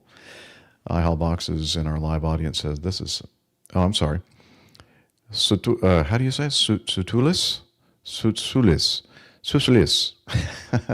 This is some stunning appreciation. Wow. Yeah. What do you think? You guys, is this what you do typically when you're on an airplane flying along? Among other things, yeah. What do you say? It takes like 8 hours to put one of these things together? Oh my gosh. That's some concentration. Well, I'm surprised he was able to get that big bottle of glue in too. Glue and the scissors, right? Well, it sounded like he said. I think he said at one point he cut it out at home. Oh, okay. Pre-cut. And made one of them at home, and then the other one he glued together on the plane. But I mean, there was in the video there was an image of him doing it on his little tray table, and he had like a full size bottle of Elmer's glue. I guess maybe that's okay. If it's Elmer's glue, I understood was that liquids, can't be gels, and aerosols had to be less than 1.5 ounces. Are we still doing that? It's been so long since I've been to an airport and gone through security. Well, with KCM, you don't have to worry about that. You could bring in whatever. Well, I mean, mostly I don't whatever get you to do want. that anymore. So that's one of the There's things I that don't too. like about going to the airport anymore, because I can't go through known crew member security anymore. I try, and then they call security and they drag me away, kicking and screaming. So it's a big mess, a big scene. Yeah, thank you, Peter, for all the great feedback. Appreciate it. Again, for those of you listening to the audio only, all that good stuff is in our show notes. We have a link to that in our, show notes. The show notes in the show notes. Oh, yeah, we also have another feedback item that he's sent in, but we're waiting for Camacho to be on the show because it's kind of related to something that Camacho is involved with. All right, let's move on then to somebody not named Peter. Let's move on to this from Adam Springmeyer, And so he likes to send us a bunch of feedback all in one feedback message. And he suggested that maybe we kind of break it up into parts. So this is going to be part 1 that we're going to cover today. Hello, Airline Pilot Guy crew. Thank you for reading my feedback on the different episodes. I enjoy everything about your show. Really? And when I'm done paying for my wife's flight lessons, I will give back to your podcast via the coffee bar. If you need to break this feedback into different segments, okay, yes, that's what we just talked about. That's so cool. Paying for flying lessons for your wife. That's awesome. That's awesome. All right. And don't worry about, don't worry about supporting us financially. You're supporting us by sending us feedback. So that's pretty much as important. In episode 675, so we're on 680 right now. So 5 episodes ago, Captain Nick, you were talking about the New York attitude with the controllers. What attitude? Just for a change. I had an experience similar to this in New York LaGuardia, LGA. I was training on the ERJ 170 with Republic Airways. We had just finished an overnight at LaGuardia. The hotel van had just pulled up into the old Bravo terminal and not the new terminals that are there now. The hotel dropped us off upstairs across the street from the passenger drop-off. My OE captain, original operating experience? No, operating experience. I think that's what we, initial operating? Yeah, operating experience. Yeah, no, this is what we, at the airline I was flying for, we'd go on, the first flight that you go on with a line check airman would be an IOE, or a training captain. So the initial operating experience. So that, I believe, is what he's talking about here. So my OE captain was leading the pack and proceeded to the crosswalk. My captain did not pay attention to the fact it was a stop signal for pedestrians. A black SUV came rolling up. The driver rolled his window down and yelled, "Hey, watch where you're going, a-hole." That's when I knew I'd just overnighted in New York City. I love it. My only concern that's when he realized it. Hopefully it would have been when he got there. Yeah. He did fly there, right? maybe that was his final confirmation of it. Yeah. So he said it isn't just the controllers with the New York attitude; it's everyone. Yeah. What's the old joke? You come up to somebody and ask for directions, and you say, "Can you tell me where the so and so and so and so is, or should I just go F myself right now?" But he's so no, Tanya's exactly like that. So it reminds me of going into New York because we had a hotel in New York, the New Yorker, which is quite well known, and the bus used to pull up. I thought that was a magazine. It is. Oh, okay. There's also a hotel. But it is the New Yorker Hotel. I've visited Captain Nick on layover there, actually. Very true. Yeah. And the downstairs, yeah. The TikTok diner. So anyway, the bus used to pull up, but between the bus and the sidewalk, which we call the pavement for Neil Lamb, who's in the chat room, there was a cycle lane. And, of course, we don't know, because all the crew were trying to get off the bus and go pick up their baggage from the luggage compartments on the side of this bus, and there's all these New York bicyclists, most of whom are sort of courier riders and delivery riders, knocking my crew over, screeching around, diving off onto the pavement and swearing blue murder. What? My poor crew. That's in unheard typical of. New York fashion. Those poor young ladies. Oh dear, never heard those words before. I bet they have. Yeah, I was indeed. Yeah, not. Wow. Very cool. Yeah. Thank you, Adam. We'll get to the rest of your feedback on subsequent shows. And thanks for taking the time. Okay, next one is from Jolly. Okay. Responding do you have your sound effect primed? No, I don't. Thank you. You're welcome. Yeah, I've heard you say that a few times. Okay, this next piece of feedback from Jolly, responding to Texas Charlie in episode 677. Hey, friends. Jolly, again, writing in to provide feedback on those cowboy UPS pilots. Yeehaw! Going into Dallas-Fort Worth. Oh, I forgot the gunshot. Yeah. That's Ow! the real cowboys. Watch Sorry. where you're pointing that damn thing. Sorry about that. Not the first time I've heard that. I will say that we sometimes fly what may seem like more aggressive visual approaches, but usually those only happen at off hours like 4 a.m. When there is no other traffic inbound for the airport. And nobody watching. Yeah, true. So Jolly, just to remind everyone, is the guy that flies for is it the reserves or the guard? One or the other. I thought it was reserves, but don't quote me. Reserves. No, maybe it was guard. Maybe the F-22. F-22. Yeah, one of those cowboy outfits. Yeah, and so he's a fast jet fighter pilot, like one of the best fighters in the world, and he's also working for a cargo airline, Acme Brown. Brown box. Yeah, there we go. Okay, so just to give you the context there. So and likely not UPS that he mentions in his feedback. No. That just happens. Yeah, thank you. No affiliation. So he says, again, I will say that we sometimes fly what may seem more aggressive visual approaches, but usually those only happen at off hours like 4 a.m. when there's no other traffic inbound for the airport. If you are on downwind and receive a cleared visual approach, there's no point flying out to a 6+ mile final if we can safely position the aircraft to land before that. We still have standardized, stabilized approach criteria and back ourselves up with the ILS. I would assume that Delta, United, and American pilots do the same if they're landing at a time with no other traffic around. But if Texas Charlie could make out the livery, I'll assume it was light outside and there was other traffic inbound, which leads me to think that they were just maneuvering for a more convenient runway, as the crew mentioned. Why taxi for hours if ATC can land you closer to the crew van? Exactly. This brings up a good question for Nick and Jeff. If you were on downwind and number one for the airport and received clearance for the visual, would you ever give yourself more maneuvering room based solely on passenger comfort? I can answer that for you. No. Well, he's answering for Jeff. I think Captain Nick would say yes. Captain Jeff would no. Let's see. Would you give yourself more maneuvering room based on passenger comfort? Hey, they paid for a ride. I'm going to give it to them. You've said that before too, huh? Yeah, I have. My passengers paid for their champagne and don't like it in their laps.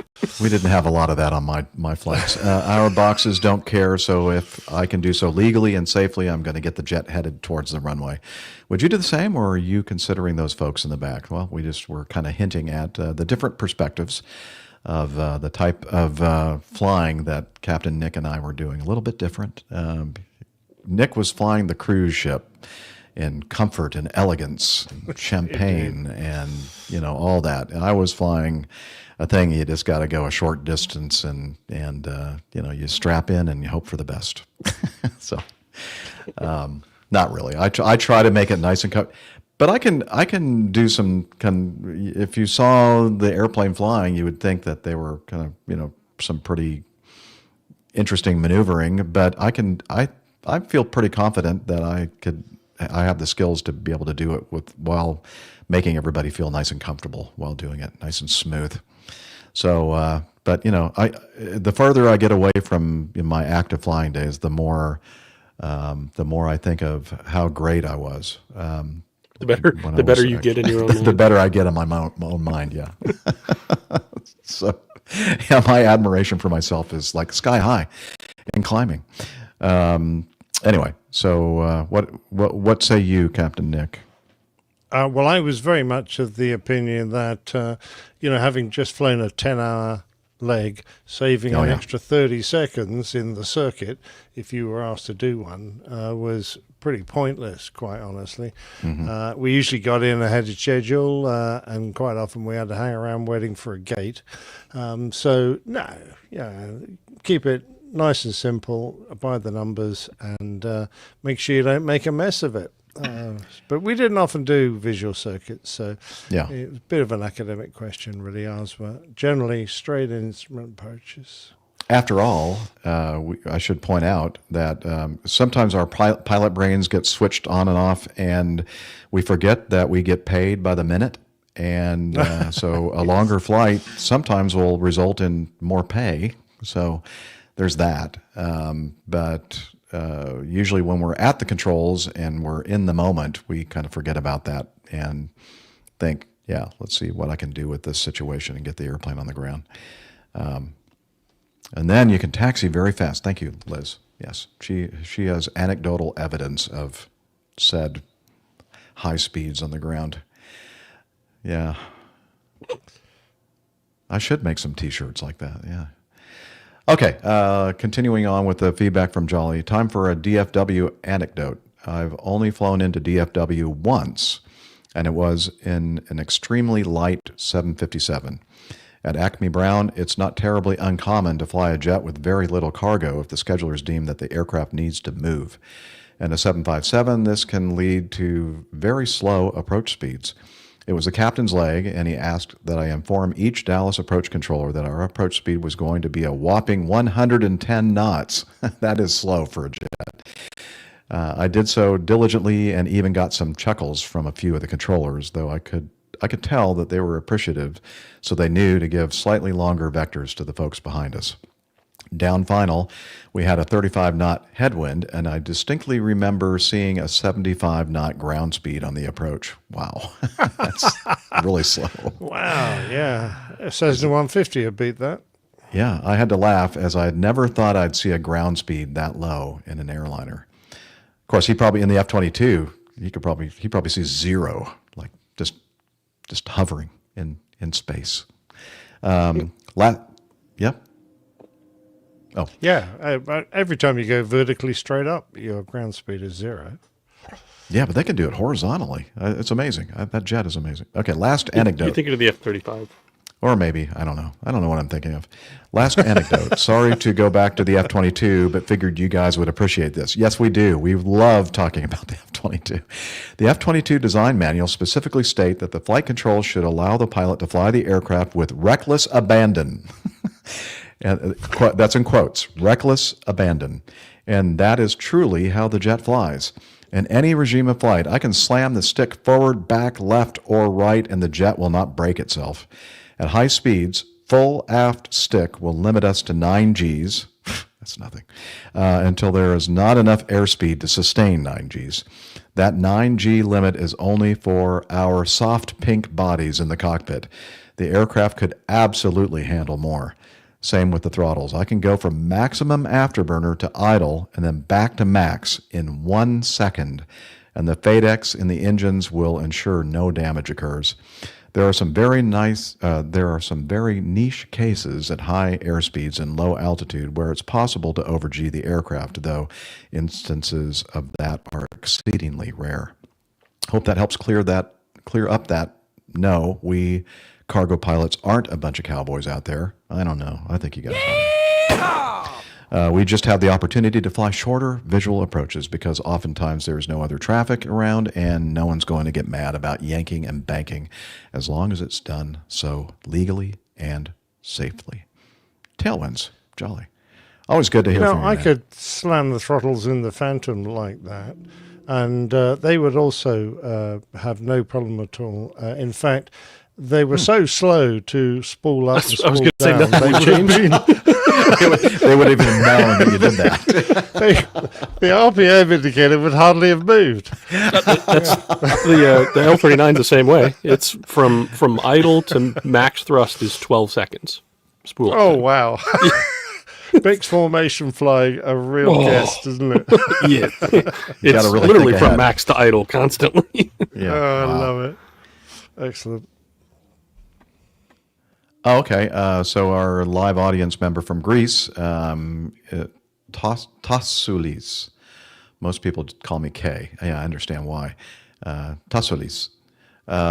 His comment: for pretty much anything in my personal life, I am not in a rush for anything. It really helps my patience with everyone who seems to be in a rush to the detriment of others.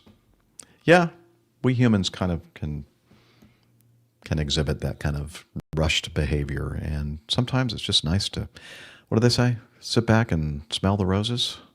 Race car driver does not compute. Yeah, well, yeah. Hard to understand that, right? Hey, it's great to hear some words from a real F-22 pilot, though, isn't it? It It's is. great. Yeah. Again, our community here at the APG is what makes this one of the top 100 podcasts in aviation out there, and we really do appreciate. It's probably a little bit higher than the top 100, Top but you know what I'm 100. saying. We're top 100 in the world, aren't we? Yeah, I think we are. Yeah, but that's okay. That's not why we're here. We're here because we enjoy doing this, having fun, and hearing from people like Jolly and others that kind of give us a little glimpse into their world. Oh, so. I do it for the money. Oh, yeah, you do? Have you received that first paycheck? I did. Worked out great on the racquetball court. I don't know what he's because it bounces. It bounces. Oh, it bounces. Okay, yeah. Come on. Gotcha. I'm sorry. Oh, okay. Okay, we're skipping that one. Okay, skip to 11. Skip to Malou. Let's see. Funyuns. This is from Errol. I haven't had lunch yet. Correct. Making me hungry. I know. I'm starving. The They look Funyun a lot effect. like the things I eat all the time now. Scratchings, pork scratchings. That's what they're about. What do we call them? We don't call them scratchings. We call Onion them rings. Oh, don't know. What do you call? pork rinds. I think that's what we call them here in the U.S. Okay, so this is from Errol. He's our official Funyun supplier. The Funyun effect has long been discussed on the APG. As we know, modern airliners and even general aviation aircraft rarely fail due to a single mistake.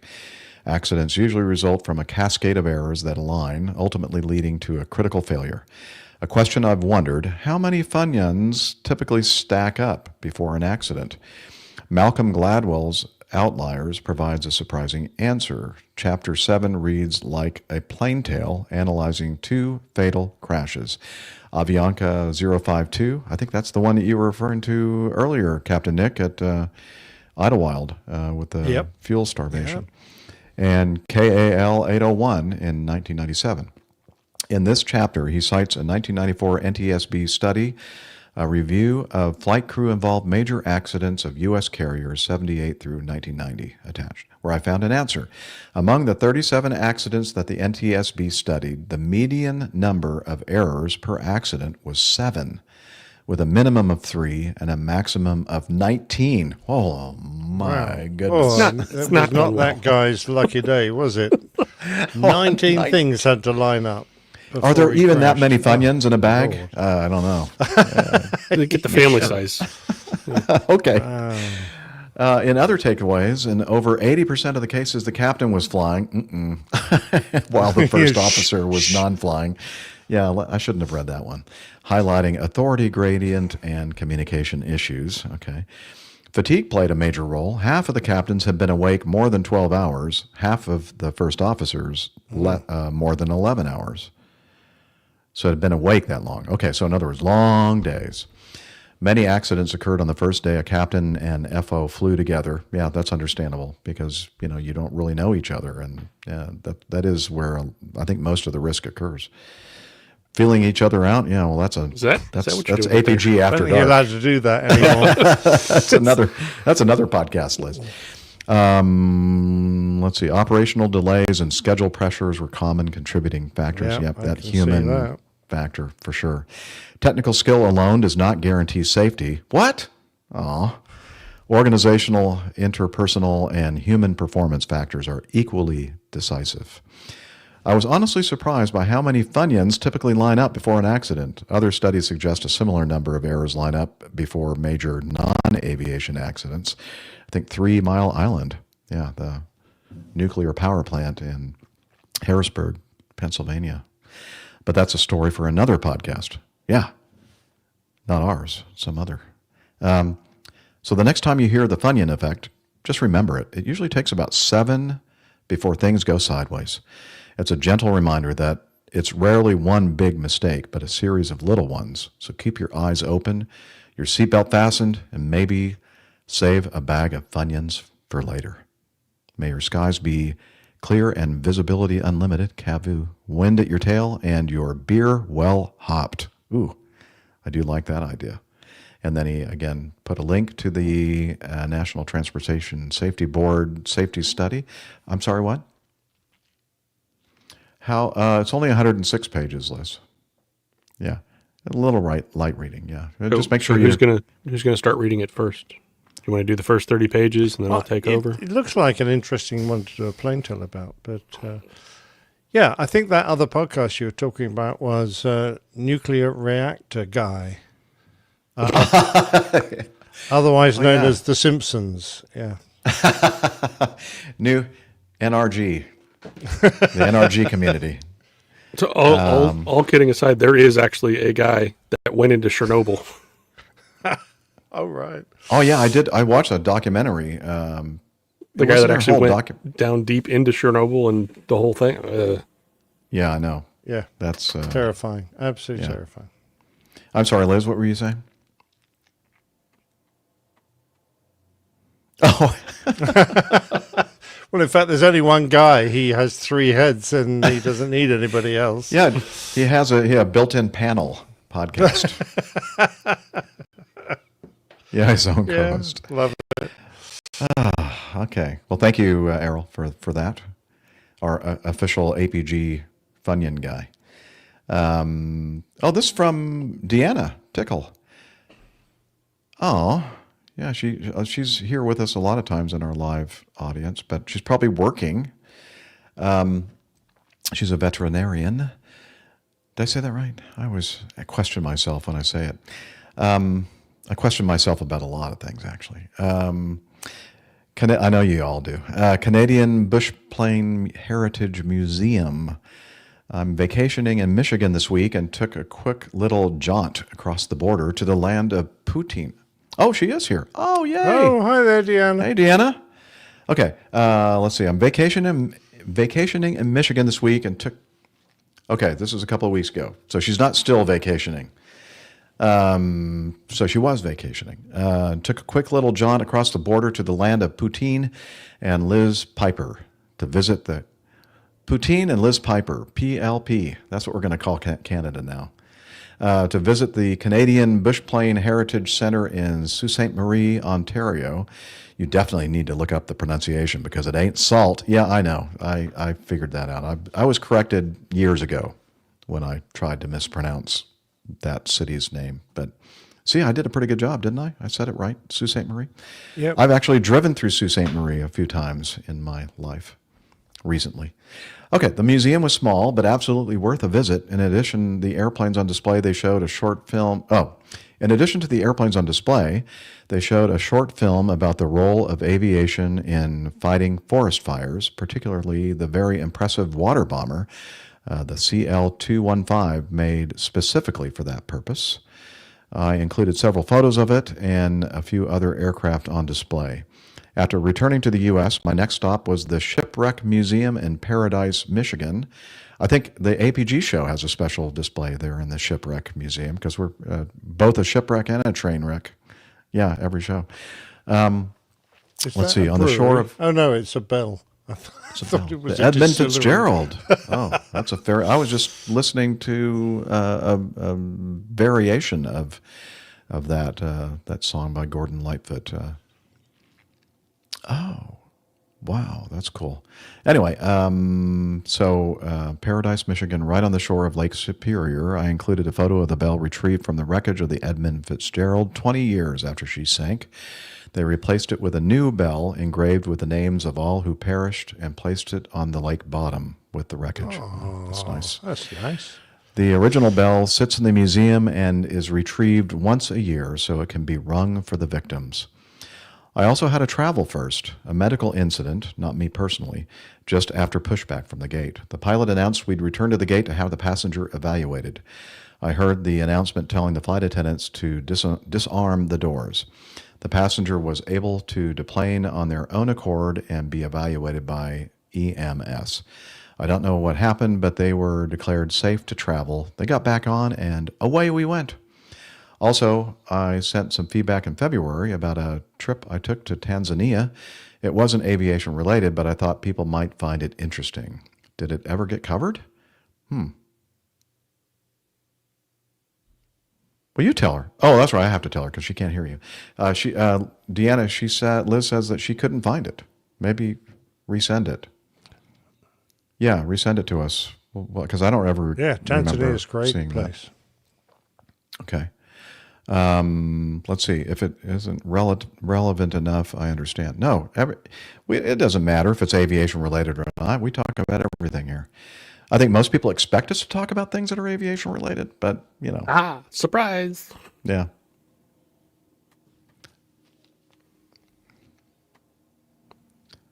Right. We don't. Yeah. Liz is particular, and if it doesn't meet her high standards, mildly discerning. Yes. Yeah. So yeah, send it in. Because I'd love to read about it and talk about it. And she said that she just resent it. Lots of photos were in it, so maybe it didn't go through. Yeah. Well, we'll be looking for it now, Deanna. Okay. More photos to be sent separately. It would not let me send them all. Okay.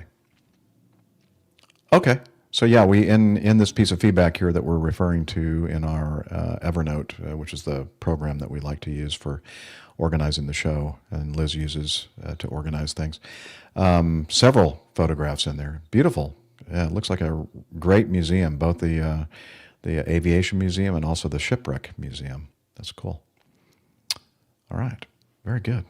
Thank you, Deanna. Oh, I got to refer to the pronunciation guide again for Sue. What do you say? Okay. Kay from Greece said, this year I'm going from 2 harbors in Minnesota all along the top of Wisconsin and over into the UP, which is the Upper Peninsula of Michigan, to the Shipwreck Museum from the 9th to the 11th of next month. This year will be a heavy one. Huh. Excellent. Okay. Yeah. Small world. See how we connect here in this aviation world? 40 years.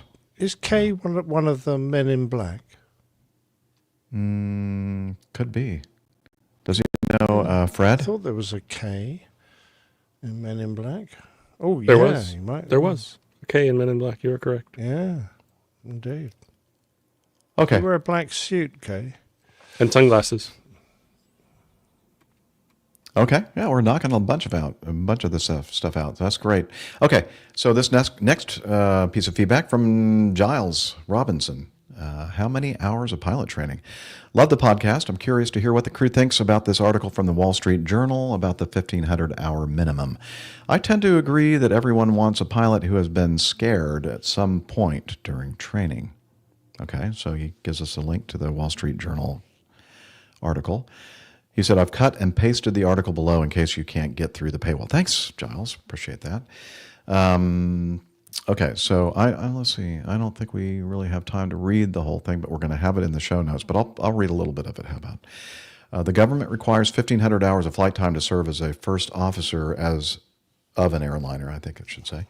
Some aviators say the rule is excessive and doesn't actually make flying safer.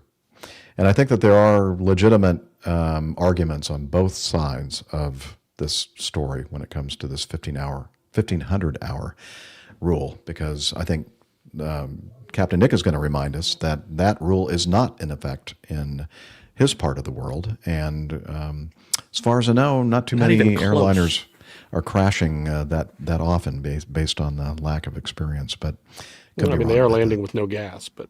Well, that's true. Maybe that was Maltese. Oh, yeah, sure. Blame the Maltese. Maybe there was a Falcon on that airplane. Maltese Falcon. Or maybe those chocolate-covered Maltese ball. Oh, never mind. That's a different thing. When boarding a commercial airline flight, most people are more absorbed with finding their seats and space in an overhead bin than wondering whether the pilots have enough experience. Passengers generally assume the people wearing epaulets in the cockpit know what they're doing. That's a big mistake. Given the airline's overall safety record, that would seem a correct assumption. Massachusetts Institute of Technology, MIT, researchers calculate that your chances of dying on a U.S. carrier are about 1 in 98 million, which means flying is less dangerous than staying at home. Oh yeah, let's get out there and fly. But there's considerable debate within the aviation community about what it means to be an experienced enough airline pilot, particularly as industry data suggests there will be pilot shortages for the next several decades. The arguments often heated, typically revolve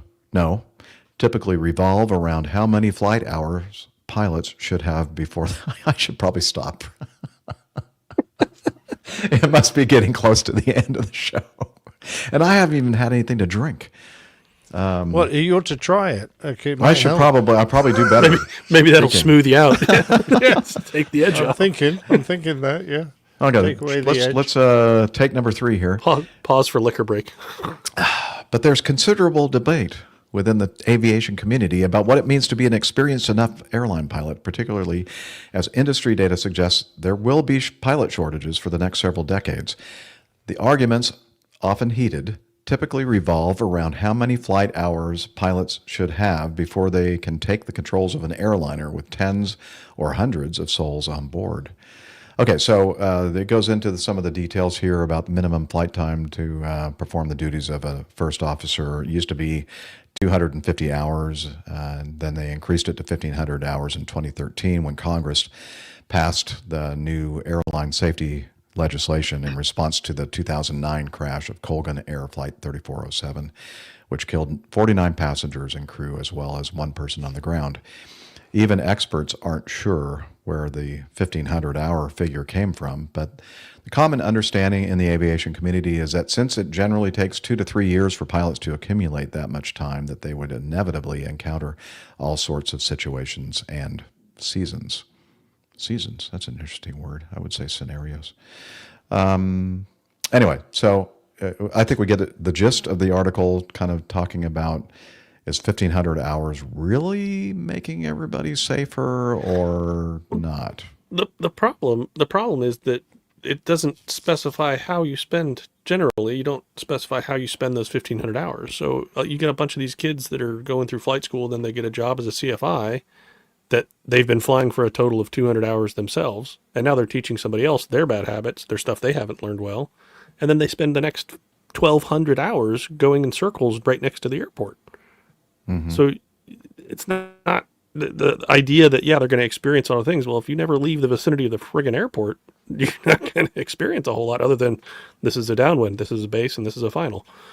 Yeah, it wouldn't be considered real world, like airline flying experience, obviously. Exactly. And it, totally anecdotally, there's training captains that are getting these kids that are, they're about the 1,500 hours and they made it through the hiring process and they get in the right seat of an airliner and have no clue what they're doing.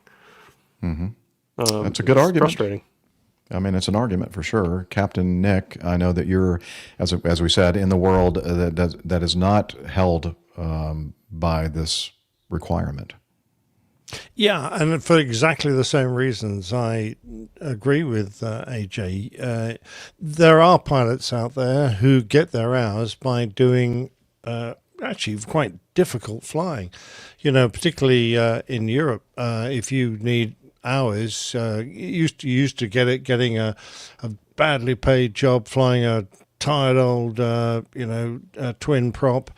Doing a milk run in the wee hours of the morning between the UK and Europe, delivering mail or newspapers or something, small cargo stuff on your own, trying to do in foul weather, in icing conditions. And golly, that is a tough way to earn your hours, to cut your teeth, and just the sort of flying experience that makes an excellent airline pilot. But AJ makes the point, so many of our pilots actually go over to Florida and gain their hours just drifting around in lovely weather, don't bother flying when the weather's bad. Why would they bother?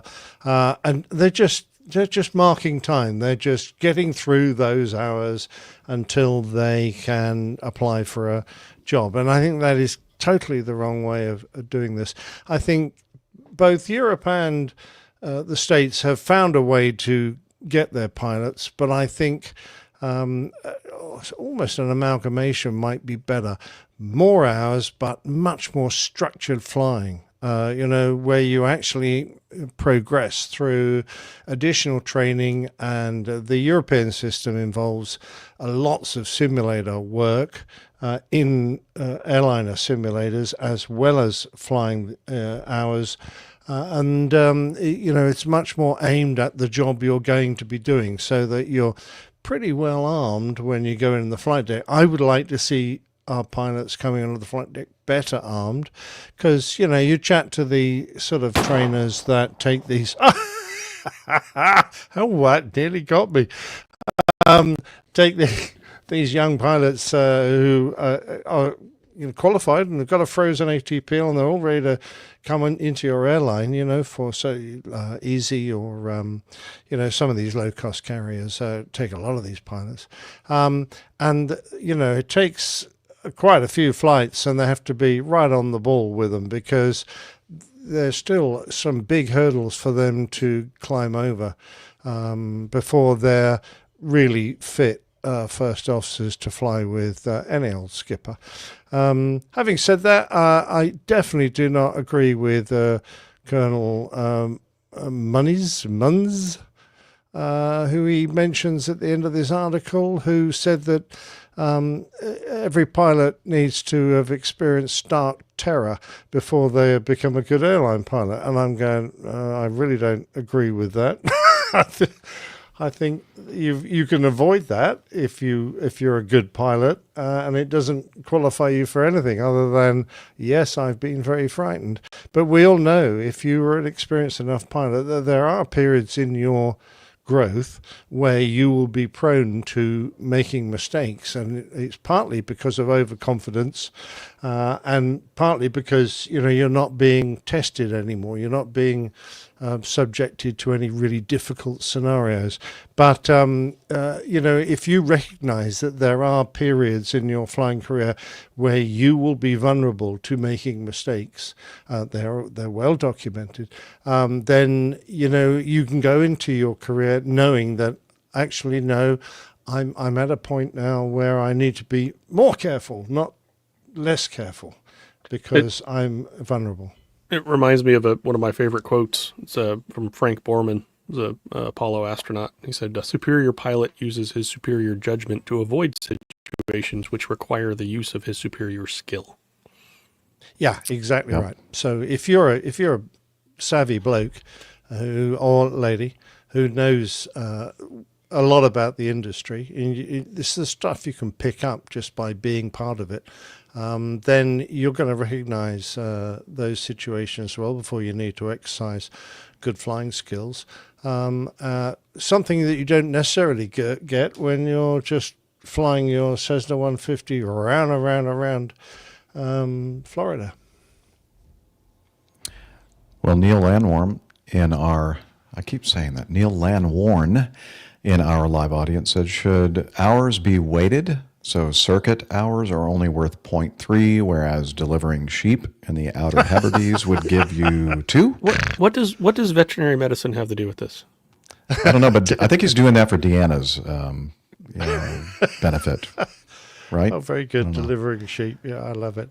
It would be complex and very hard to police, and that is one of the other problems with people gaining their own hours. You've only got your own real honesty when you fill out the logbook, etc. The FAA aren't going to go back into all the flight logs of all the aircraft you've flown to see if it did match up with what's in your logbook. And I suspect there's an awful lot of people who sharp pencil a few numbers in there to make the pain go away so they can apply for a job. Yep. I haul boxes in our live audiences, and then even while accumulating the hours, you're not allowed to make mistakes. So what do you learn from then? Experience is the sum of your mistakes. Make better mistakes tomorrow. Oh, I like that one. Make better mistakes I might tomorrow. have to steal that for an email sign-off. I like that one. That's, again, more evidence that the folks that join us each and every week in our live chat are at least as smart or much smarter than those of us here on the show. Much smarter. and the combined experience that is present there is just amazing from all aspects of life. So, yeah, so good discussion. Yeah, and I agree. I think experiencing stark terror does teach you a lesson, but as we like to say, I'd rather learn from other people's mistakes and not the ones that I make. That's the optimum situation. But yeah, I'm over the years, I've really started to kind of take a different view about my stance that the 1,500-hour rule was an important thing, and now I'm starting to see some of the maybe not so great things about it. Not sure that guarantees anything, except that you paid a lot of money and spent a lot of time. And waited 2 or 3 years to get into the industry, whereas more concentrated flying, properly tailored to your needs, might actually get you into the industry much quicker and earning enough money to repay those damn loans. Yeah. Well, so that's the no man's land that I'm in. I think we've talked about this a little bit before, but I need more hours to qualify for jobs that get me more hours. Yeah. Oh, good point. Yeah. What do I do? So, yeah. And people aren't providing all this stuff for free, right? I mean. Oh yeah. Mm-hmm. Yeah. Didn't cost me a dime. Damn them.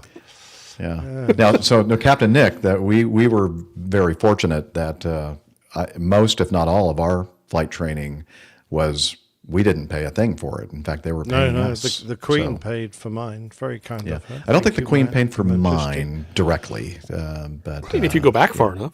If you go back far enough, I guess you could kind of connect it. Yeah, but yeah. Okay, Liz. She doesn't like us gabbing on forever and ever. It's time to end this darn thing. Okay, so it is now time to wrap it up. We point you to the Airline Pilot Guy website, airlinepilotguy.com. All kinds of stuff there. We're also on social media, or what I like to refer to, social meds. Yeah, so I have a feeling AJ is going to do it this week. I'll take one for the team. All right, so we're on Facebook.com/airlinepilotguy. We're on X, formerly known as Twitter, at APG Crew, Instagram also.com/APG Crew, and YouTube.com/Airline Pilot Guy, or just Google Airline Pilot Guy. You'll probably find us. You'll probably find us somewhere out there. And I'd also like to make the point as far as getting notified when we're doing the live show. Follow especially Facebook and APG Crew on X, because Liz sends out at least 2, sometimes more, depending if we slide the start time and that kind of thing, during the week. And it's also on the APG calendar, and that's the thing I really wanted to make sure that we covered, Liz, because we do have a Google Calendar where the APG Community, I think is the name of the calendar. It's on the website, but you can, if you have the Google Calendar. In fact, I think you could do it with your Apple Calendar or several different integrated calendars where you could sign up for the APG Community Calendar on your own personal calendar and then get notified that way, and all the relevant information about how to get here on YouTube to watch us. You can totally schedule your lives around APG. Perfect. Yeah, I mean, okay, what's so hard about that? I have to. Why shouldn't everybody else? Good point. All right. Oh, who's in my shower? I don't know. I never really know. Where's the button for my shower? Well, is it a lady this time? No, definitely not. No, I don't think so. Sadly. Hey, hello. Can you tell us about Slack? Okay, but I'm dripping wet. That's okay. If only the lady had said that. Okay, come here. So make Nick shut up. APG listeners, please join us on our Slack team. Slack is a communication, coordination, and sharing platform that works on your mobile, laptop, or browser. On Slack, we share news and ideas. We suggest episode and plain tales topics. We plan events and meetups. To get into the Slack team, please email me at slack@airlinepilotguy.com. That's SLACK Sierra Lima Alpha Charlie Kilo at airlinepilotguy.com, or send me a tweet with your preferred email address to @Hillel, and I'll send you an invitation. That's Hillel, spelled Hotel India 11 Echo 1, and see you in Slack. Thanks a lot, Hillel. Jeff? Huh? Can we please get one of those heated bidet toilet seats like they have in Japan? Yeah, I'm working on that. Hey. Can't you Amazon He doesn't Prime want much, does he? No, he's very, very demanding. But, I have to say, he does manage the every Slack week, group. and every week he shows up. I know. I mean, he's very, very consistent. And we appreciate consistency here. And also, speaking of that, we consistently awesome work, mostly behind the scenes, is our producer, Liz Piper. Well done, Liz. Good job. Thank you so guys. much. Thanks for covering all that feedback. Well, not all of it. There's still some, but that's good. That's good. Yep, we're knocking it out. So send some more keep in. sending it in. Yeah. Yep. All right, we also like to thank, as I mentioned several times, said very nice things about these people because they're very nice people in our live chat, our live audience. Again, we would love to have you join us here someday and have some fun with us. And then finally, I guess we can say, wishing you all clear skies, unlimited visibility, and tailwinds. Take care, and God bless. Bye, everybody. You're welcome. Happy Thanksgiving. Oh, yes. Happy Thanksgiving. Happy Thanksgiving. We're thankful for all of you. We are. Listening to our Thankful the show. show's over. Yeah. Yeah, we're thankful. And we're thankful that Nick didn't say anything else about being wet in the shower. Well, it's kind of it's dinner time for Nick, Moist. so he's happy. He's going to go have dinner. So. I'm hungry. Indeed, I do. Yeah. Oh, yes. All right, so we'll say time. thanks again, everybody, and we'll end the stream. See you next time. Bye. Oh, we're not going to talk about show titles? Unless you got any suggestions. Show titles. For show Yes, yeah. titles. I've got a couple. Bad Attitude. That was that DHL plane. Bad Attitude. And the other one I had Nuclear Reactor Guy.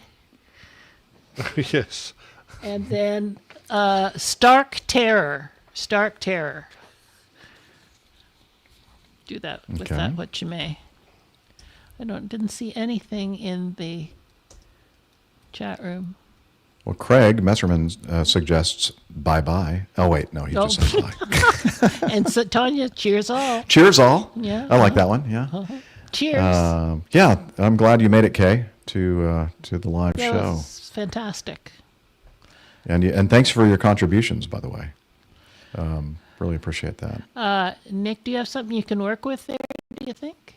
Oh, absolutely, yes. Okay, I'm right. thinking a nuclear reactor-driven airliner with a bad attitude. One of the, cheap and the cheerful rattle bucket. Driving it. Yes. Cheap and cheerful rattle bucket. That's a good one. IHOP boxes. Thank you. Yeah. Oh, right. Okay. All right. Okay. Bye, everybody. Yeah, we'll see you. Have a great week. Bye. And See you after- we'll hopefully see you all sometime next week. Next week? Yeah. Bye. Cheers, everyone.